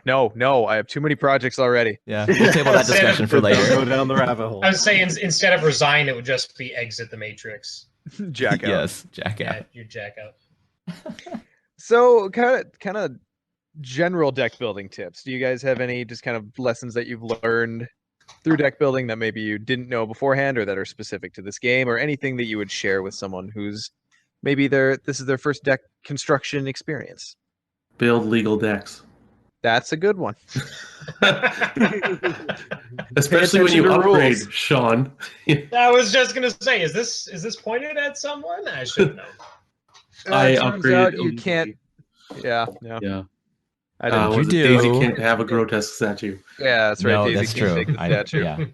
He was trying to push that on me when I was upgrading Daisy, and I'm like, I don't think you can do that. Yeah. For level 4 card. But in a cooperative game, I mean, no one's gonna like harp on you for it, right? FFG police knocking at your door. I don't believe I've complained at all. So, just call it unexpected courage. Yes. I guess one of the things I'll say, kind of along the lines of a cooperative game, one of the things I learned when I started with Lord of the Rings, having not played a constructed game at that point for God knows how long, like 15 years or something. So it was really a relearning experience. And one of the things and the nice thing about a cooperative game is you can experiment with your decks. And if you're playing solo, no one's going to laugh at you, hopefully. No one's going to really give you a hard time about your choices. So definitely read the articles that are out there, people's opinions about the cards. You can listen to our opinions about the cards, but the number one thing is try them out. If you think a card sucks, put it in your deck. Try it out. It might surprise you. Don't go on what other people are saying. Find out for yourself. And through that process, you will really learn kind of what makes a good deck and what doesn't. Become your own investigator. Well, I think another big thing just in general for deck construction games as far as tweaking and learning lessons go, just always be paying attention to the cards that are in your hand, that are in your deck. And if you ever find yourself going like, oh, I wish this card was another card, if you can make it so, make it so. Make that adjustment. And pay attention to what stays in your hand and doesn't get used that often, things that are way more conditional. And just pay attention to what's actually giving you value for its card slot, because they are very tight in a 30-card deck. Mm-hmm. And reflection is important. Just take the time at the end of the game and say, you know what, this card stayed in my hand the whole game, and you know what, it stayed in my hand the past 3 games, so it's probably not a good choice for this deck. Just paying attention to those little things. You don't have to write a doctoral dissertation about it, but just take a few minutes to think about what happened in your game and what tweaks you can make. And Ian, building on your first point about if you're new to deck building and you're reading articles and stuff, I know that this is kind of a swear word among the competitive scene of card games, but net decking is okay. Like if you don't know how to build a deck and you just want to be like, I just want to start playing, what net decking can teach you as a newer player is this is a deck that works. Like if you're grabbing a deck that actually works, make sure you're choosing it from someone who knows how to play. Not like, hey, my 6-year-old daughter built this deck. But it's got all the cats and dogs in it. Yeah, exactly. It's not even legal. It's got a grotesque statue. Yeah. It'll show you what a good deck will look like, how many assets of different types to have, what kind of events are good and stuff like that. And you can take that deck and after you play a game or two, maybe restart your scenario and change a few cards the way you want it, but it gives you a solid base where to start. And I think net decking is absolutely fine in cooperative games. I hate the fact that there's a stigma on net decking, because how the hell else are you going to learn things, man? Yeah. And for those who are new to card games, net decking just basically means taking a deck that someone has built on the internet and then just building it yourself instead of building it on your own. And yeah, I never understood why that was frowned upon on any community. I used to hate net decking, but this is from my early days of days of playing when I was young and stupid, and that was because Sean would net deck in the Star Wars CCG, and he would come with this deck, and I would have my own, Stormtrooper deck that would just fail, and I'm like, if he didn't net deck, this would be a little more even. But now I've since turned around. If you didn't play bad decks, it'd be more even. No, that's better. I've seen the light. When I finally turned around on net decking was when I was trying to actually climb the ladder in Hearthstone, and oh boy, you get to some of those ranks in Hearthstone, and it's like I need someone to figure this out for me because I'm just not doing it. And yeah, no, it's a tool. It's not something to be looked down on. It's another resource for you to use. Yeah, and there's a right way and a wrong way to use net decking, I think, where the wrong way is to just take the deck, sleeve it, play it, and don't think about it. Right. That's the wrong way. The right way is to use it as a tool to learn and look at the deck and be like, well, why did he put this card in? Or why did she put, not include these cards? And see what that deck composition is and be like, okay, now when I was playing Lord of the Rings, I didn't know how to build a Sylvan's deck. So I just net decked one. I'm like, oh, this is how Sylvans work. And then I could make my own Sylvan deck. So yeah, and yeah, so there's nothing wrong with it, and we're all speaking from the position of people who enjoy the craft of deck building. Mm-hmm. And that might not reflect everyone's experience who's bought into this game. So there might be people who are just perfectly happy just going down to Arkham DB, downloading the top-rated Agnes deck, and just going. And there's nothing wrong with that. Yeah, I think the good thing is the starter decks are a resource, so try them out. and then as you play them, you'll get to know the cards, and you'll even if you're new to the game, I think you'll quickly be able to see, like, these cards in the starter decks are not that great, or for some reason I don't need to use them. And if you happen to get your hands on a second core and you're starting to build, then you're simply going to be doubling up on the copies of the cards that you are using a lot, and maybe cutting some of the ones that you're not. And that's just a very simple way to transition from the starter decks to building your own decks from that point. Totally agree. So any other just general tips as far as deck building goes before we close this this discussion up for the later revisit for the 2 core deck building discussion? Sorry, guys.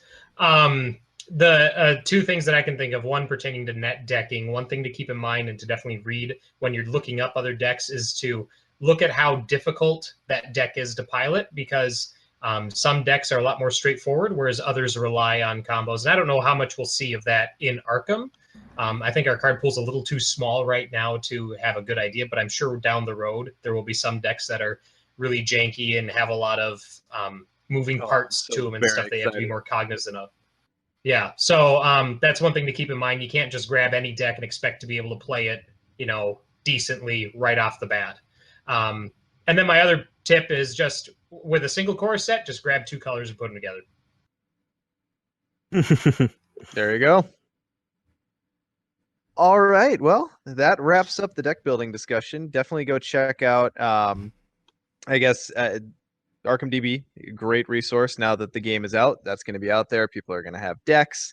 I think other Ian said in the chat here, it's a really good idea, is when you're going out and looking at a deck, look for a deck that has a decent write-up to go along with it, because you can look at a deck list all day, and if you're not seeing the combo that's intended, it's not going to do you much good. So make sure you're looking at someone who's going to give you the piloting instructions and actually make it a learning experience. So moving on. Let's give away some prizes, guys. Let's play a game. Oh, geez. Nick, did you come up with a fun title for this game? Something tentacle related? Oh, shoot. No, I was so dead to me. my note on my computer literally says Lovecraft questions. So wow, there we go. Are we giving away? I can't, they can't all be winners like Tentacle Time. I can only do that once.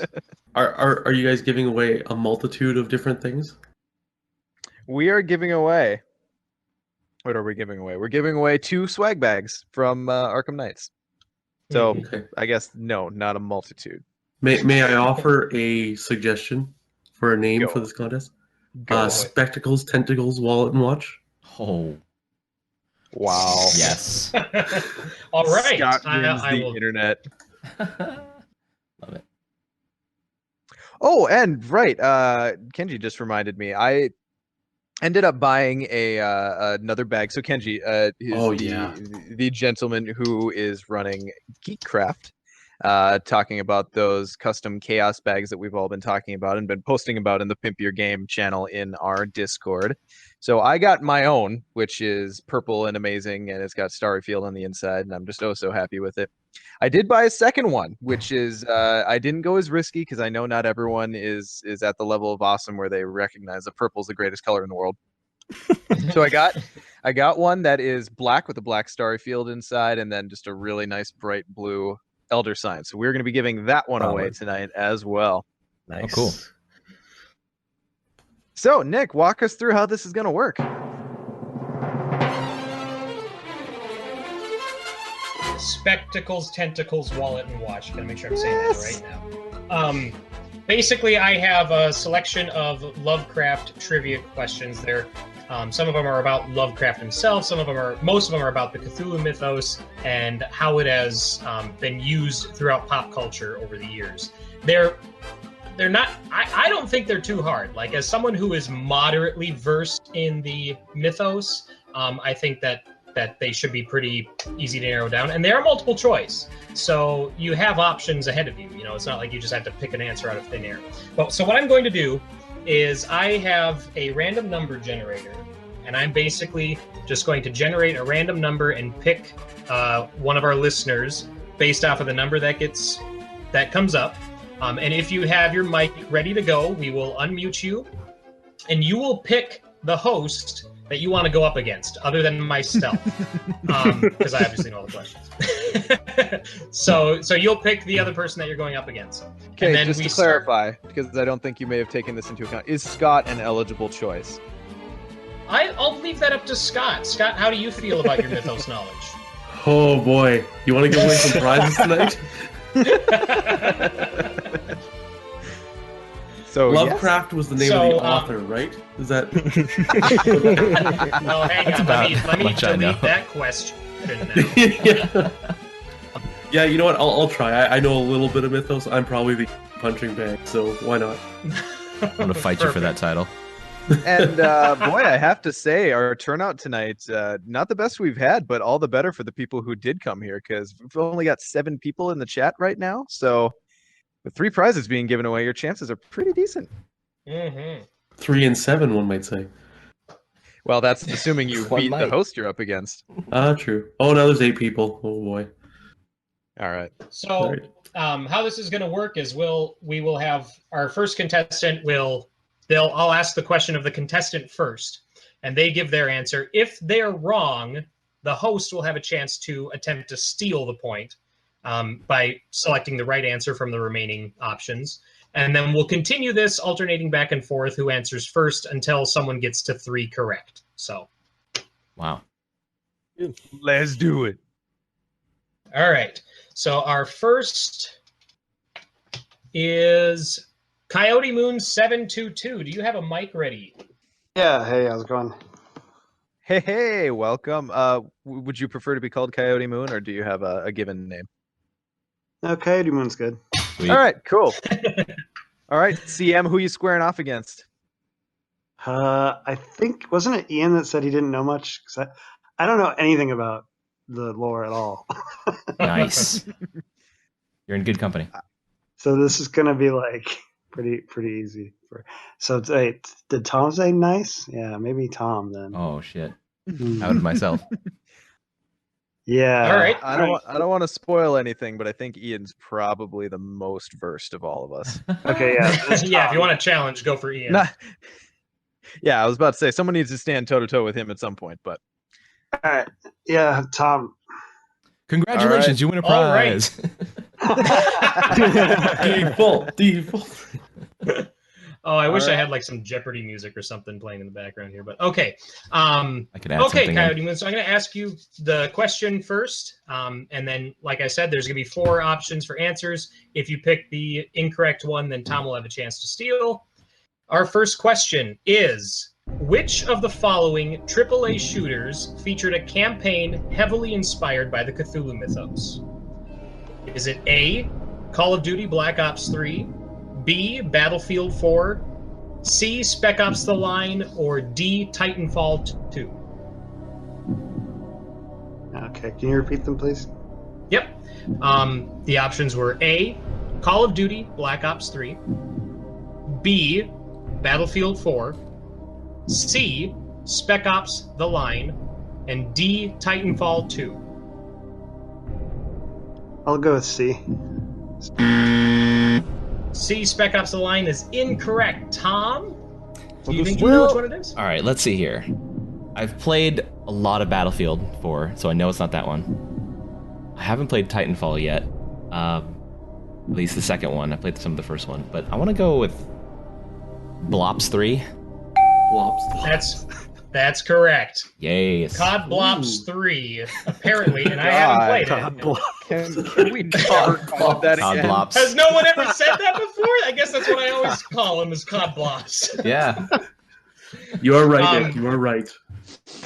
Don't let anyone tell you you're wrong. Get a prescription for that one. All right. So Tom is on the board with 1 point, and question number 2 goes right to Tom. Tom, how many shit. games have been produced by Steve Jackson Games with Cthulhu in the title, including expansions? 1800. Final answer. Well, here we go. Okay. And this is Multiple choice, Tom. Tom. Don't get too excited. So A is 7, B is 3, C is 12, and D is 40. 40. Let's go. That's incorrect. Okay. 12. CM for the steal. Oh, Coyote, did you say your answer? Yeah, 12. Correct. Nice. Ding, ding, ding, ding, ding. Yay. So we're I tied would have 1 and picked 1. 40. I would have picked 40 if it was mine. Tom, you're gonna superimpose all the game show noises on top of this, right? Sure. Just like the trumpet flares, like "Pow!" when the lights go up. You're the best around. All right, Coyote Moon. And now it's in my head. What was the name of the story where the Shoggoth first appeared? Is it A, The Thing on the Doorstep, B, Shadow over Innsmouth, C, The Mountains of Madness, or D, The Colder War?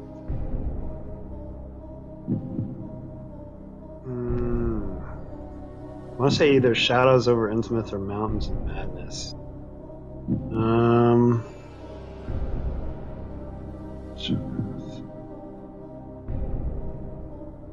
I'm going to go with Shadows over Innsmouth. Sorry, that's incorrect. Tom, do you know? I'll go with the other one, Mountains of Madness. That one's correct. Yep. Hey. First appeared the. At the Mountains of Madness, yep, was correct. So we're 2 and 1. Okay. All right, Tom. All right, for the kill. Oh, jeez. The retro JRPG developed by Z-Boyd Games is titled gosh. Cthulhu Blanks the World. Is it A, destroys, B, devours, C, saves, or D, versus? Wow. Okay, so it's a JRPG? I mean, I actually know this one. I don't know this one, but just because it's Japanese, I want to say versus the world. That is incorrect. Okay. Coyote Moon, do you know? I'll say Devours. No, it is actually saves. Cthulhu saves the world. Wow, that's amazing. It is a very fun game. Guys, it's on. I suggest you get it. You play as Cthulhu, and you basically have to prove that you're a true hero. That's awesome. It's a lot of fun. So now, since they both lost, I get the prize, right? Yeah, That's how that works. Default. Well, technically, they're in your hands, so I mean, if that's how you want to do it, Sean.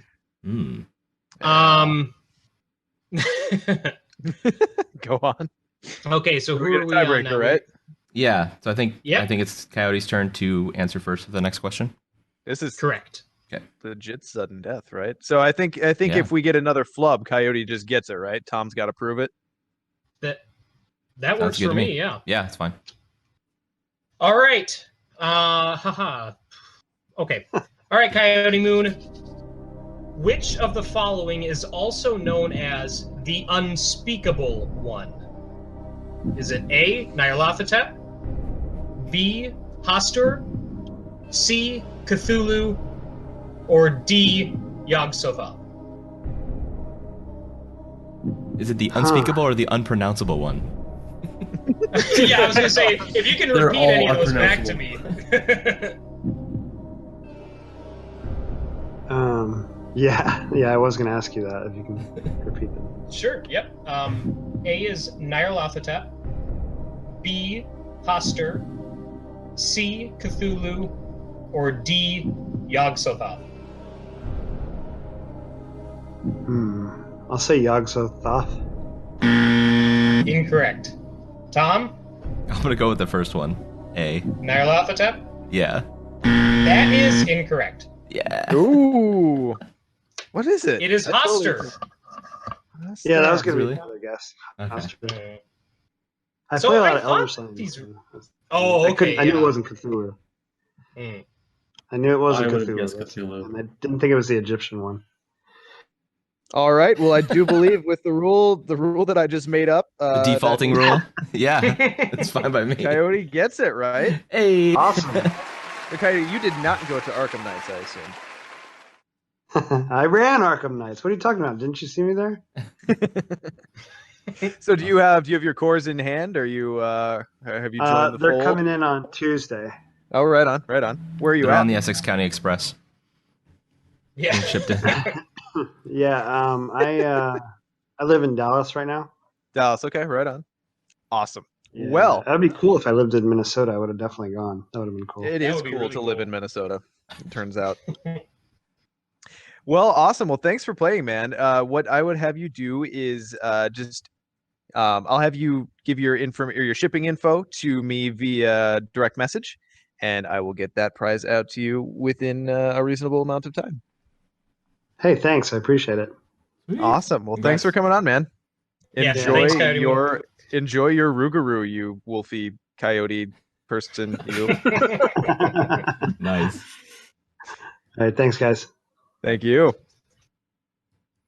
All right, Nick. I believe we need another victim. Yeah, now I'm a little nervous that maybe these were a little on the hard side. So I guess Well, you had that's two right, people we who had- knew nothing about Lovecraft going up against each other, so yeah. Fair enough. Fair enough. I was better on the We video will- game questions, but then when you got to like Lovecraft lore, then I was like, no, can't do it. Yeah, I think All right, I we would will- have had a hard time. So feel free to pick me, folks. I was 4 for 4, by the way. Oh damn. Oh wow. That's super. I was like, Yeah, I was gonna say. I don't. All right. It looks like our next contestant is the Atlas. The Atlas, are you with us? Maybe? Can you hear me? Yeah. Oh, we can hear you. Yeah. All right. Hi. Who's your favorite investigator right now? Ooh, Skids. Ooh, Oh. nice try, Scott. Nice try. Well, I thought because an atlas is usually a tome. Yeah. Well, it's also the Well, seeker symbol too. Yeah, it's straight up the symbol. Perfect. All right, Atlas, who you want to go toe to toe with?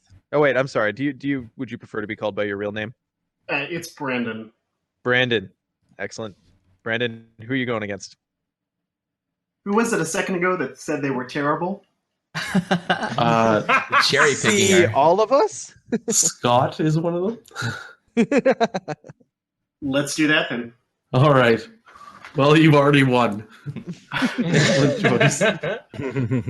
All right. So Brandon going up against Scott. Brandon, first question to you: which of the following Dungeons and Dragons supplements, published by TSR in 1980, featured Mythos creatures, despite Chaosium owning the rights to the Call of Cthulhu tabletop RPG? So, which of the following D&D supplements, published in 1980, featured Mythos creatures?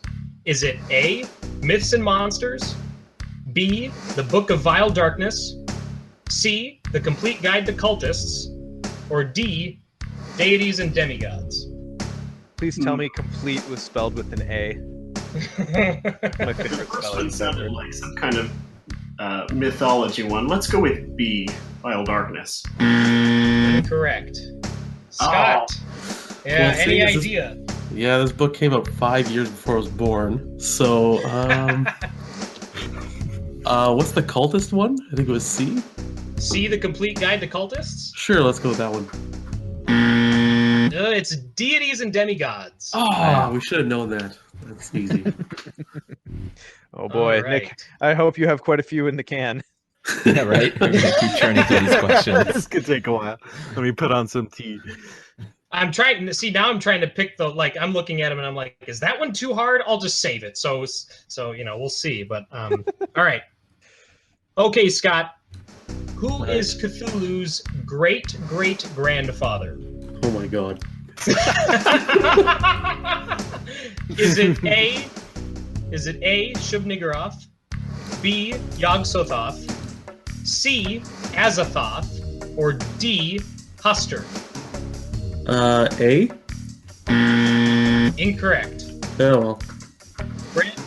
Brandon? I am going to go with C. C, Azathoth is correct. All right. Ooh. My I did not Wikipedia know that. knowledge of the mythos has paid off.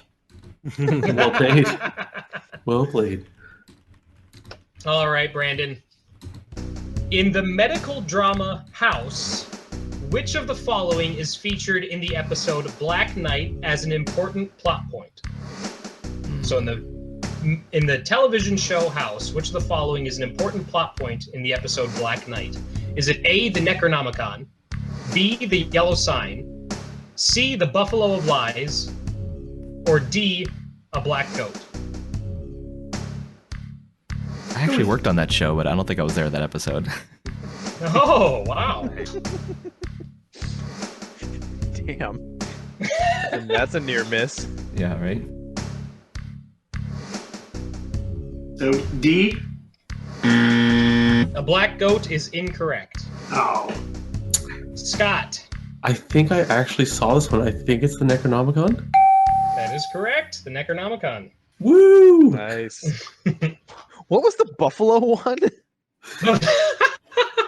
That's buffalo? That's a red herring answer. It is a weapon in Worms Armageddon called the Buffalo of Lies. Wow.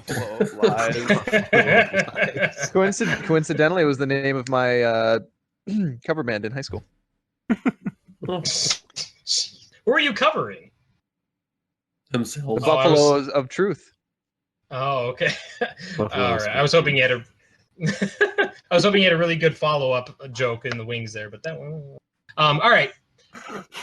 Scott. Yes.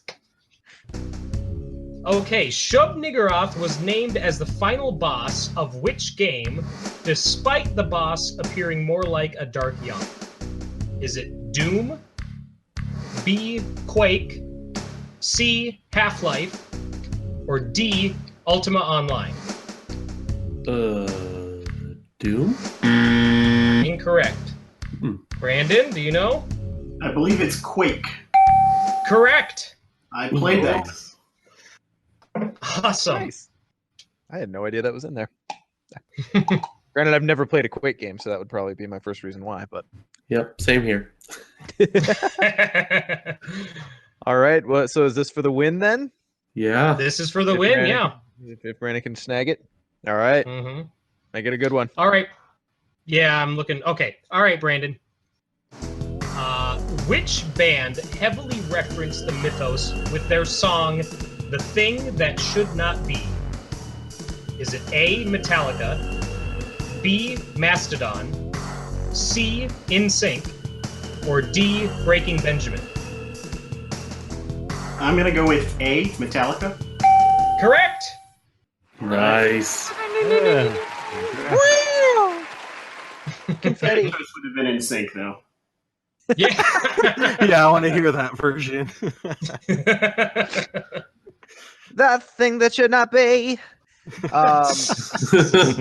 So, Brandon, I'm actually, I probably should have offered Coyote the choice, but as I found out, he actually already has a bag. You've got the choice between the custom Elder Sign Chaos bag or the Arkham Knight swag bag.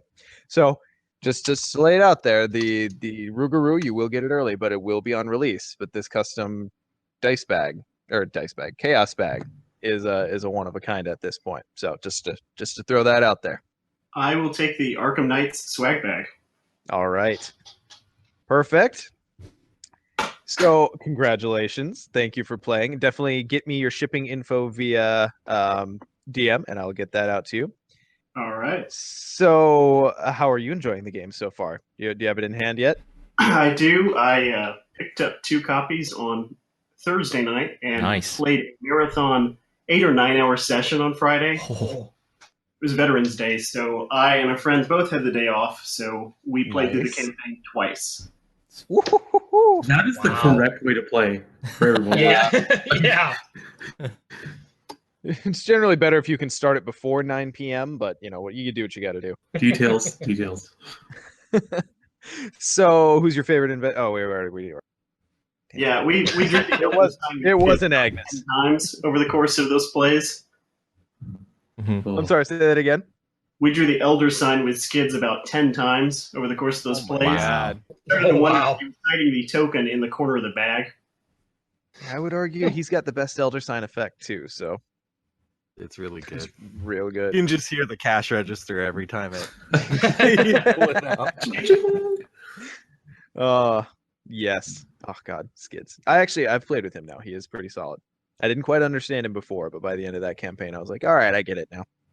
Easily misunderstood. All right, excellent. Well, thanks for playing, Brandon, and we will get that out to you shortly. All right, thank you guys. Perfect. Okay, last victim playing for the Geekcraft Chaos Bag. Back That to would RN be- Jesus. Yeah. Well, that would be Chad Smash, who I'm going to make the guess that his actual name is Smash. Seems reasonable. It's a solid guess. Am I right? I see typing. All right, so he's already got a Okay. bag, so on to the next. All right. Very noble of you, Chad Smash. Hopefully you don't pick Kenji. Yeah. Oh, that'd be great. Kenji, you want a bag? What are you buying? So our next lucky contestant is Stock 2. Welcome aboard. Stock 2, are you with us? Yeah. Excellent. What is your name, sir?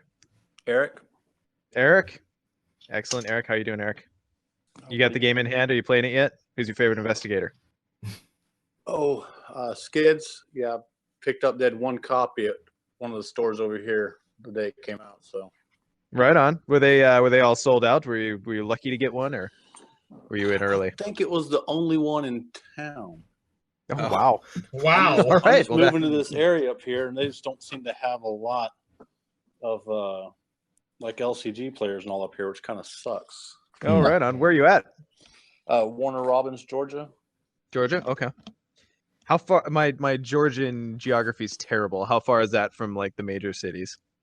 Well, mine's not very good either. Like I said, I'm just moving here from Florida, so it's Okay. I want to say like 2 hours or so from Atlanta, Nice. Okay. south of it. Well, at least you're in somewhat reasonable driving distance of, because I know Atlanta has a decent LCG scene. Well, I've got four sons, so There you go. we play a whole bunch of the LCGs. So you're doing it right. Star You know, Wars. when you don't have a community Game of around you, Thrones. you make your own gamers. Oh, exactly. I never have nobody to play with. Perfect. So who would you like to go toe to toe with in Cthulhu lore? Cthulhu lore. Oh, Who's still left? think Sean Ian- and Ian have not been picked yet.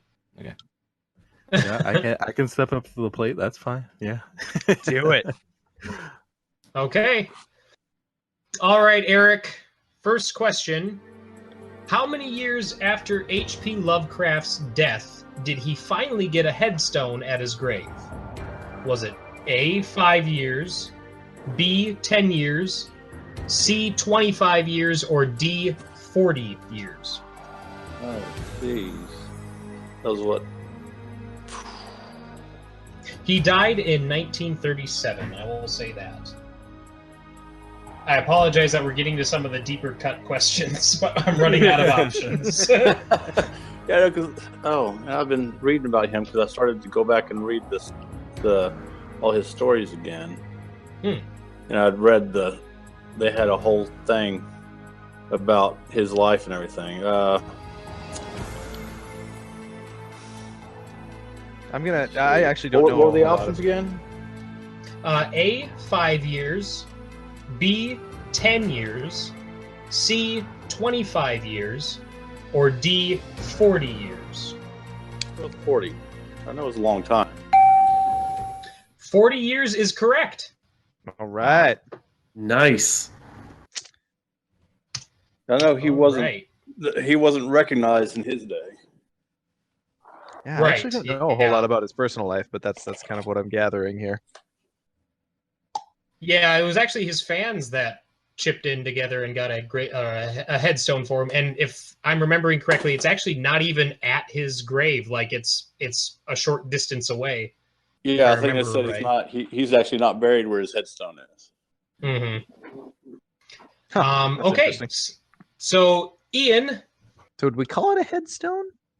That's kind of where it's supposed to sit. Yeah. It's kind of in the. It's a neighbor stone for him. All right, Ian.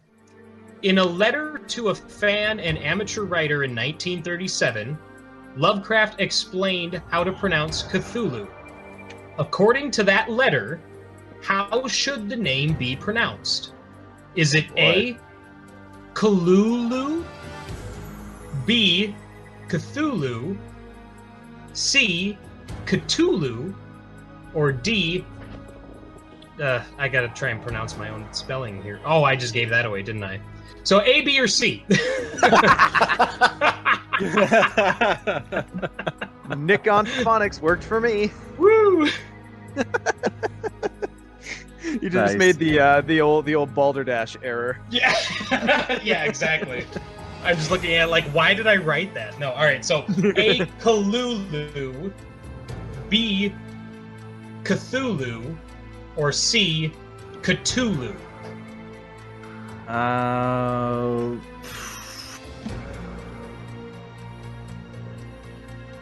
question. I'm gonna go with A. That's correct. According to Lovecraft, it should be pronounced Cthulhu. I can see why society at large has rejected that idea. His stories are good, but that was a dumb idea. Yeah, I agree. Yeah, I think I was hearing something recently about how he was saying that it's not really pronounceable by the human language, so anything we call him is just an approximation, so I guess it doesn't even matter in the end of the day. Right. You can call him Fluffy if you want. Oh man. Okay, Eric. Which GameCube game was centered around the mansion of Alexander Roivas in Rhode Island and its ties to a Mythos-inspired collection of godlike ancients? Was it A, Eternal Sunshine, B, Eternal Madness, C, Eternal Darkness, or D, The Blind Eternities? Let's say Eternal Darkness. Correct. Ooh. Eternal Darkness. I have fond memories of that game. I have that's really a good fond one. memories of that game. Like, I don't think I've ever heard of that one. I had no idea. Oh, good job. it's one of the I don't know. It's kind of like if you guys ever played the original Metal Gear, or Metal Gear Solid rather, where Psycho Mantis kind of plays around with the meta and like reads your memory card and tells you things like that. Like Eternal Darkness makes you go crazy in that way. Like it makes you question your own sanity, like within the medium of a video game. It's pretty cool. Cool. Yeah, but can you hide it in a cardboard box? You can't. I'll just say that. I'll just end the mystery now. No, you cannot. Okay, Ian. Nyarlathotep was featured as the main antagonist in multiple installments of which Japanese video game series? Is it A, Persona, B, Pokemon, C, Final Fantasy, or D, Fatal Frame? Oh my god, are Team Rocket just servants of the Black One? These video game questions are definitely my weak point, so I will say A, Persona. That's correct! Yeah, Persona's a lot about demonology. It's pretty sweet. Well, I could eliminate Final Fantasy and Pokemon, so although I do want to see a Pokemon version of all the ancient Pokemon where you capture Mythos monsters? Yeah. Okay. You have seal glyphs. Oh my god. Okay, we're down to my last two questions, which is good because we have two left possible to see how this comes out. Eric, this one is not multiple choice. Complete the famous couplet, "That is not dead which can eternal lie." What comes after that? I know this. And with should I go further than that? And with strange eons, even death may die. That's correct. Nice. All right. Holy moly! That was a well won. That was a well won prize. All right. Yeah. Well, that's the win, right? Am I counting Yeah. correctly? Yep. Ding, Yep, ding, that's ding, it. ding. All right, Which is Eric, good because I had won. one question left. You're the proud owner of a Geekcraft Elder Sign custom embroidered chaos bag. Awesome. So go ahead and DM me your shipping information. And you know what? Just for the hell of it, Nick, since you've only got one left, let's just go ahead and ask it. Oh, sure. Okay. So would this be or should I just ask it and see if anybody knows? Yeah. All right. What's the name of the tentacled teddy bear creature from the tabletop role-playing game Monsters and Other Childish Things? That's not fair. Is it A, Yogg So Stuffed, B, Yogg So Soft, C, Ted Thulu, or D, Scare Bear? The Yogg So Soft, is that the one? Yogg So Soft is correct. Good job. That is awesome. By the way, that I is was a gonna say if it really wasn't cool Yogg- RPG. Oh, if it wasn't Yogg So Soft, I was gonna burn this place down. Yeah, because that needs to be the name. That's just too good. I like that. Yeah. yeah. No, Monsters and Other Childish Things. If you're into tabletop role-playing games, I highly suggest you check that one out. One of the most distinct RPG experiences I've ever had. That was a really good time. I'm sad we didn't get to finish that campaign. Ooh. Yeah. And RPG groups fall asleep as they often do. So anyway, Eric, thanks for playing. Thanks Appreciate a you lot. coming on. And like I said, DM me your info, and I'll get that bag out to you soon. All right, thanks a lot.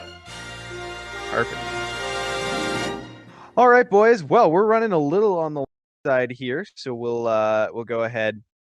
Last thing I want to mention before we move to Tentacle time. So we did give away our 3 prizes here. We do have 1 swag bag left to be given out. Here's how you do it.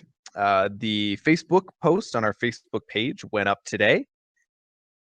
Basically, what you want to do is go out to our Facebook page, which is www.facebook.com/MythosBusters. Like the post. Comment in the comments section where you might be interested in meeting up with other players to play the game, and then go ahead and peruse the comment section and try to find someone else who's in your area. See if you can hook up, find some people, get some people together. Might even start a little group. That's kind of that's the hope. That's the magic we're trying to sow here, but we'll see how it goes. So we're going to give that until the time we record our next episode. So when we record episode 7, we will run an RNG on everyone who's commented in that thread, and whoever we land on gets the bag. So it has come up. If you don't have a Facebook, go ahead and just email your name to our Gmail, which is mythosbusterspod@gmail.com, and we'll enter you in that way. Anything else on the prizes or anything along those lines, guys? That's a no. Dead silence. Let's move into some high and tight tentacle time, since we are pushing 2 hours at this point. No, we're just past 2 hours at this point. Nick, what's grabbing you right now? Oh, geez. Well, I was just recently in a community theater production of Flowers for Algernon, and that just finished up 2 weeks ago now. So my evenings have been a little more open. Great. It was a great experience. I mean, I love doing community theater. It was a lot of fun, but I also like my free time. So more time for Arkham Horror. Which, okay, so I had my Extra Life event that I've talked about before. That was supposed to be this weekend.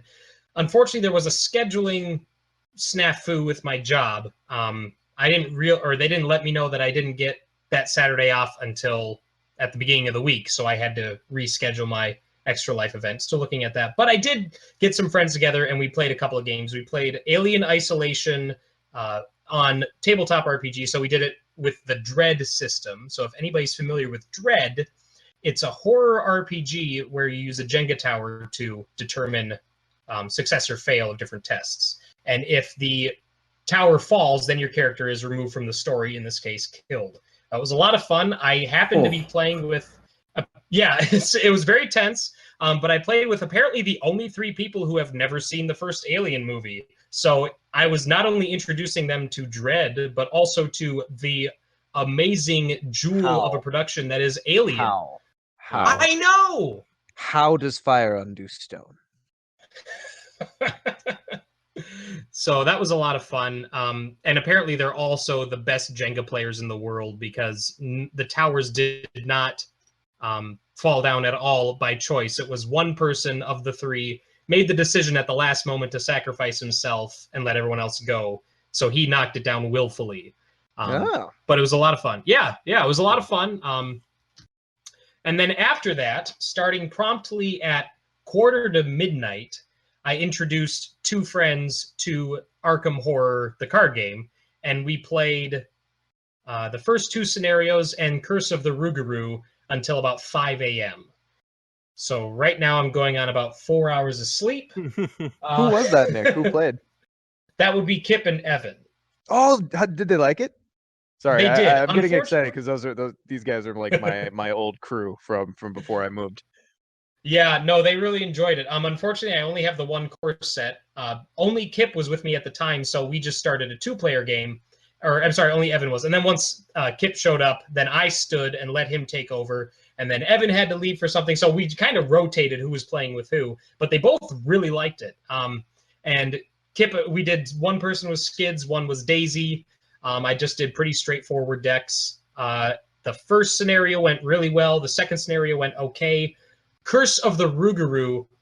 Oh my God. We eked it out. There's a few different endings. We got the most quote unquote beneficial one, but it took a lot of work. And that's part of the reason why we went till 5 a.m. because I think that scenario took us about 2 hours to do. But wow.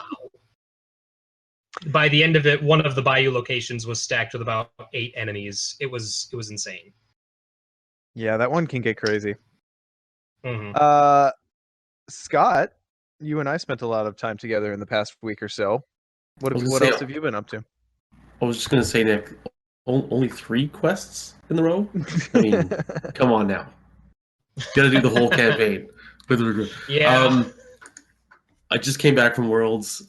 It was great. Usually after Worlds, I take like a decompression week where I just don't play games because Worlds is just games. It's intense.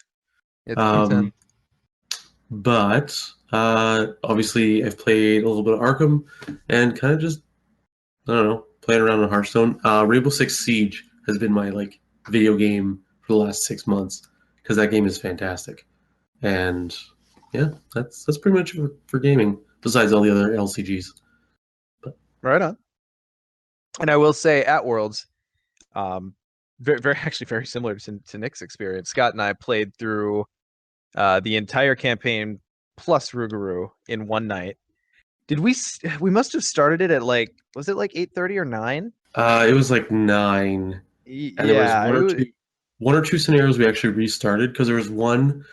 It was the second scenario, I think, that I forget who was talking about earlier in the podcast about the games take a while to kill you. They don't just kill you turn 1. This thing is like turn 2. We're like, okay, how do we resign?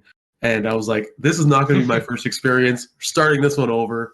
Yeah. So, yeah. We did a light retcon, which I would recommend to people. Do what it takes to let you enjoy the game. Yeah. So yeah, this was Scott's first experience playing that second scenario. Things just got crazy. Like I've never seen it get out of hand so quickly. Maybe it was the third one. No, it was Rougarou. It was Rougarou. Was it Rougarou? It was Rougarou, and that was my justification. Like, you don't own this. You're not going to get to play this for a long time. We're gonna start this over so you can actually play it. Yes. And yeah, we went till about 5:30 or 6. Yeah, I think it was about 5:30. Anyway, very good times. And God, Arkham is such a good marathon game. I'm finding out. Oh my God, we even had spectators till like 2:30 in the morning. That's right. Yeah. Ian, I come to understand that you've got a lot of more free time imminent in your life. Whatever are you going to do with it? Yeah, for those who don't know what Sean is talking about, I've been cursed, we could say, with a horrible commute the past few years. Commuting basically in the car for about 5 hours per day, commuting to my job. Oh God, that hurts me. Yeah, so all that free time sucked away, but thankfully this past week my job finally agreed to let me work from home, so that frees up a ton of time each day, which is I don't even it hasn't fully hit me. It's like when you finish high school and you still think you're gonna have to go back to high school the next week or something. Like I still have that hanging over my head, but thankfully I am now free of that commute. So yeah. Look forward to putting that to good use. As far as what's been grabbing my time, so we're gonna see that Stranger Things mod sooner rather than later now, right? Yeah, hopefully. Actually, I need to get back to doing that. Playtesting Sadly, is going okay, but right as you guys are picking that up, like I'm headed into my busiest season in my industry, so like my excess capacity for any kind of thing like that has just gone down the tubes. I really want to participate, but I'll be excited to see what you do. I have faith, Ian. Thank and you. Nick, but yeah, I look forward Nick's to finishing it soon and having some time for all that stuff. As far as the past couple weeks, the main thing that has captured my attention, other than Arkham, is playing some Lord of the Rings. Specifically, I played in the Fellowship event this morning. For those who don't know, Fellowship events are like a special event that happens for Lord of the Rings, the card game, every year, where a special quest is played at the event at game stores across the country and in other countries too. So it's kind of like the big organized play thing for Lord of the Rings outside of Gen Con. And so it's a lot of fun. And one of the things that I really enjoy, what it kind of reminded me is how much I enjoy kind of in-person multiplayer Lord of the Rings and how much fun it can be. And the other thing is, it kind of makes me a little sad that I wish there had been in the past and that there was, going forward into the future, more organized play stuff.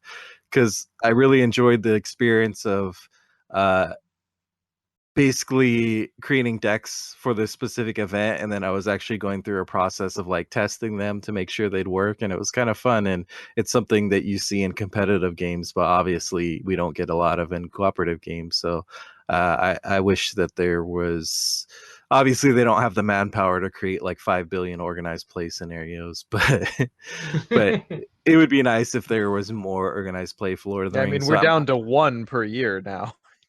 Yeah, for a couple glorious years, we had 2 per year, 1 at Gen Con and 1 at the Fellowship event. Which we wanted more then, but now now we're just like, oh, okay, I'll take my promo, I guess.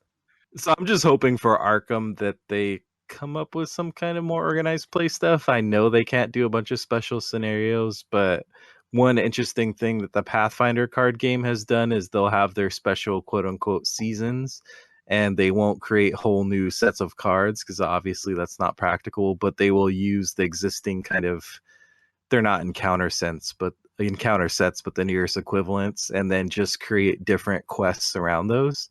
So I feel like that's something they could do with the Arkham. Just create, you wouldn't have to just use the existing locations, the existing encounter sets, but create different agendas and acts and create a special organized play campaign. I think that's something they could do, but I don't know. We'll see.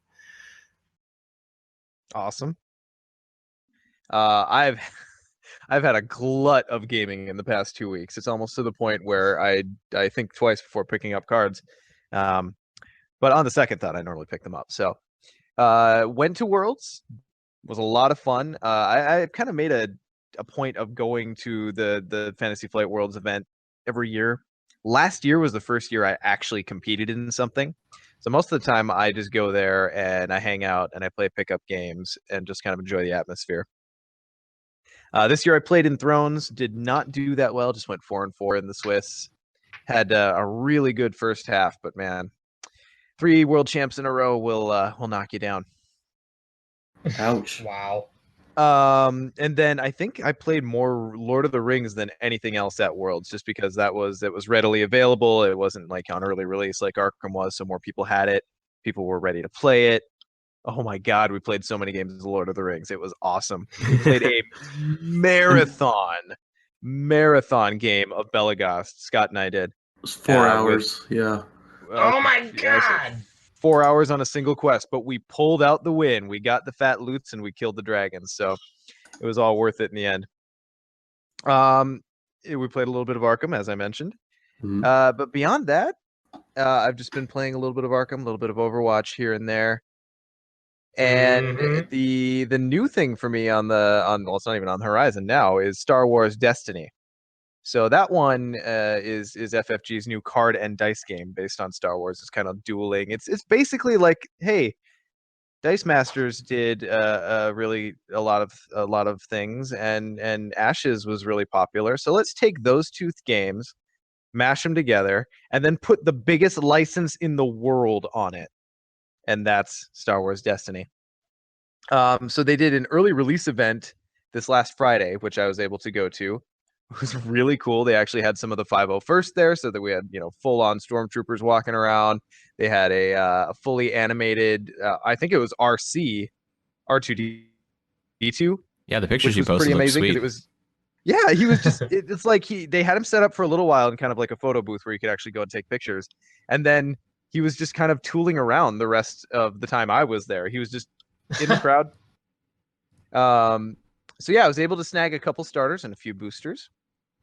The game itself is pretty light. I feel like it's not so much about deck building and making really complicated decisions on the fly, and it's probably a little bit more about just being able to read the board state and make the most efficient move. So as far as like heavy, deep card games, it's not quite that, but it's fast, it's fun. I played it with my 9-year-old earlier today, and she was totally digging it. So I will probably continue to collect it. And God, it's just I needed more Star Wars in my life, guys. Ever since I dropped the LCG, just oh yeah, there are my pictures. Star Wars is my biggest fandom, so there was a void, but there has been an awakening. Nice. So yeah, looking forward to that. I don't know, it's tough because the LCGs have spoiled me to the not randomized packs, and just kind of like, hey, I want to build a Jabba deck, which I super do, but I can't just go get the pack that has Jabba in it. And like it feels all right, but at the same time, like the completionist / like I want to have all my options available to me kind of player is in pain a little bit. So I'm gonna play it pretty casually. I doubt I'm gonna do any competitive events, but I'm gonna collect it here and there and play it around the house and that sort of thing. So yeah, enjoying that. Well, Sean, if there are any like super rare cards that you want to get your hands on, just let me know and I'll open some packs for you and see what we get. All right, Jabba's my main, and Vader, of course, because he's my I'm not favorite. gonna buy the packs, but I'll open your packs because I tend to have a pretty. Whenever we would buy cards together, you would always get the cards I was hoping for, so that would make sense. Mm-hmm. So anyway, I can help out, man. Are you gonna somehow try to revisit the Ewok surprise? Yes, I have the Ewok surprise assembled right now. Oh, jeez. What Tom's referring to is my jankiest deck that I used to play in the Star Wars CCG that started out in Jabba's palace and then shifted quickly to Endor and then just flooded the board with Ewoks. Oh my god, that one's awesome. Tom, what's been keeping you busy? Work mostly, unfortunately. So I haven't had too much time for gaming. Surprise, surprise. What I have been playing, I've been playing more Civ 6, which is great. Loving the Civilization games. I also started playing Dragon Age Inquisition, which is a game I've had sitting in my library for basically since release, and I never got around to playing it. And for whatever reason, I just like, you know what, I'm gonna try starting this up, and it's pretty good. Loving it. Gotta love the BioWare games. Yes. Yes. Inquisition is the third one, right? Yep. Yes. So Yeah. My wife is an NPC in that game. Are you serious? I am. So Wow. because we board game with a lot of the BioWare guys. No kidding. Okay. And so she loved Dragon Age 1. And I wasn't a fan of it. But she asked the guys, can I be in Dragon Age 2? And in one of the things, she has an item, and her name is Mora, Maura, like Laura with an M. Mm-hmm. And it's Sir Mora's gauntlets. They make your arms strong because her last name is Armstrong. Oh my god. That's great. And then I didn't like Dragon Age 2 either. So in Inquisition, they made her an NPC. And the quest for her is you have to go find her dead husband's rings. I just did this quest. I literally just did this quest. That's my wife. And her oh like my gosh. The NPC looks like my wife. Like they did her the art and everything. That's so crazy. That's really fantastic. How have we never talked about this before, Scott? I know you're by BioWare. I didn't know your wife was in a damn game. Yeah. Wow. So, yeah, I just like that they killed me. Like, you have to go find the husband's remains and take his wedding ring. Like, thanks, guys. That's awesome. Is that her that I just posted the picture? I believe so. I haven't played the game. Okay. It looks like her, except for the ears. But Except for the ears. She's an elf. Yeah, she is. Turns out she's not an elf in real life. Yeah. No, she's All not. right. Yeah, and getting more hyped for Mass Effect because I've been watching those trailers again. Oh, the new trailer yeah, that came out. trailer is nice. Yes. So yeah, excited. guys, look forward to the Tentacle Time the week after Mass Effect drops. Oh gosh, 'cause yeah. we will then be a Mass Effect podcast. Yeah. And Tentacle Time will be the small portion of the show that we allocate to talking about Arkham. Calibrate Can't wait. the podcast. All right. Well, I think that just about wraps it up, guys. Anything I missed? Anything you want to say on the way out? Thanks for having me. I enjoyed my time. Yeah, Scott. Glad we were able Thanks to for get you on joining here. us. Mm-hmm. It was a good time. So hopefully we'll be seeing you around. You will. Well, not physically, but in the community. people will know who you are now. Oh, you didn't see me outside your window. Okay, good. Foggy breath on your window. Yeah, he never left, Sean. Heavy breathing. I think I would just turn around and draw a smiley in it. All right. Well, that wraps it up for episode 6 of Mythos Busters. Thanks, everyone, for joining us. Be sure to go check out that Facebook post if you want to be in the drawing for the swag bag, as I know everyone does. So with that, I will bid you adieu, and we will see you all next time.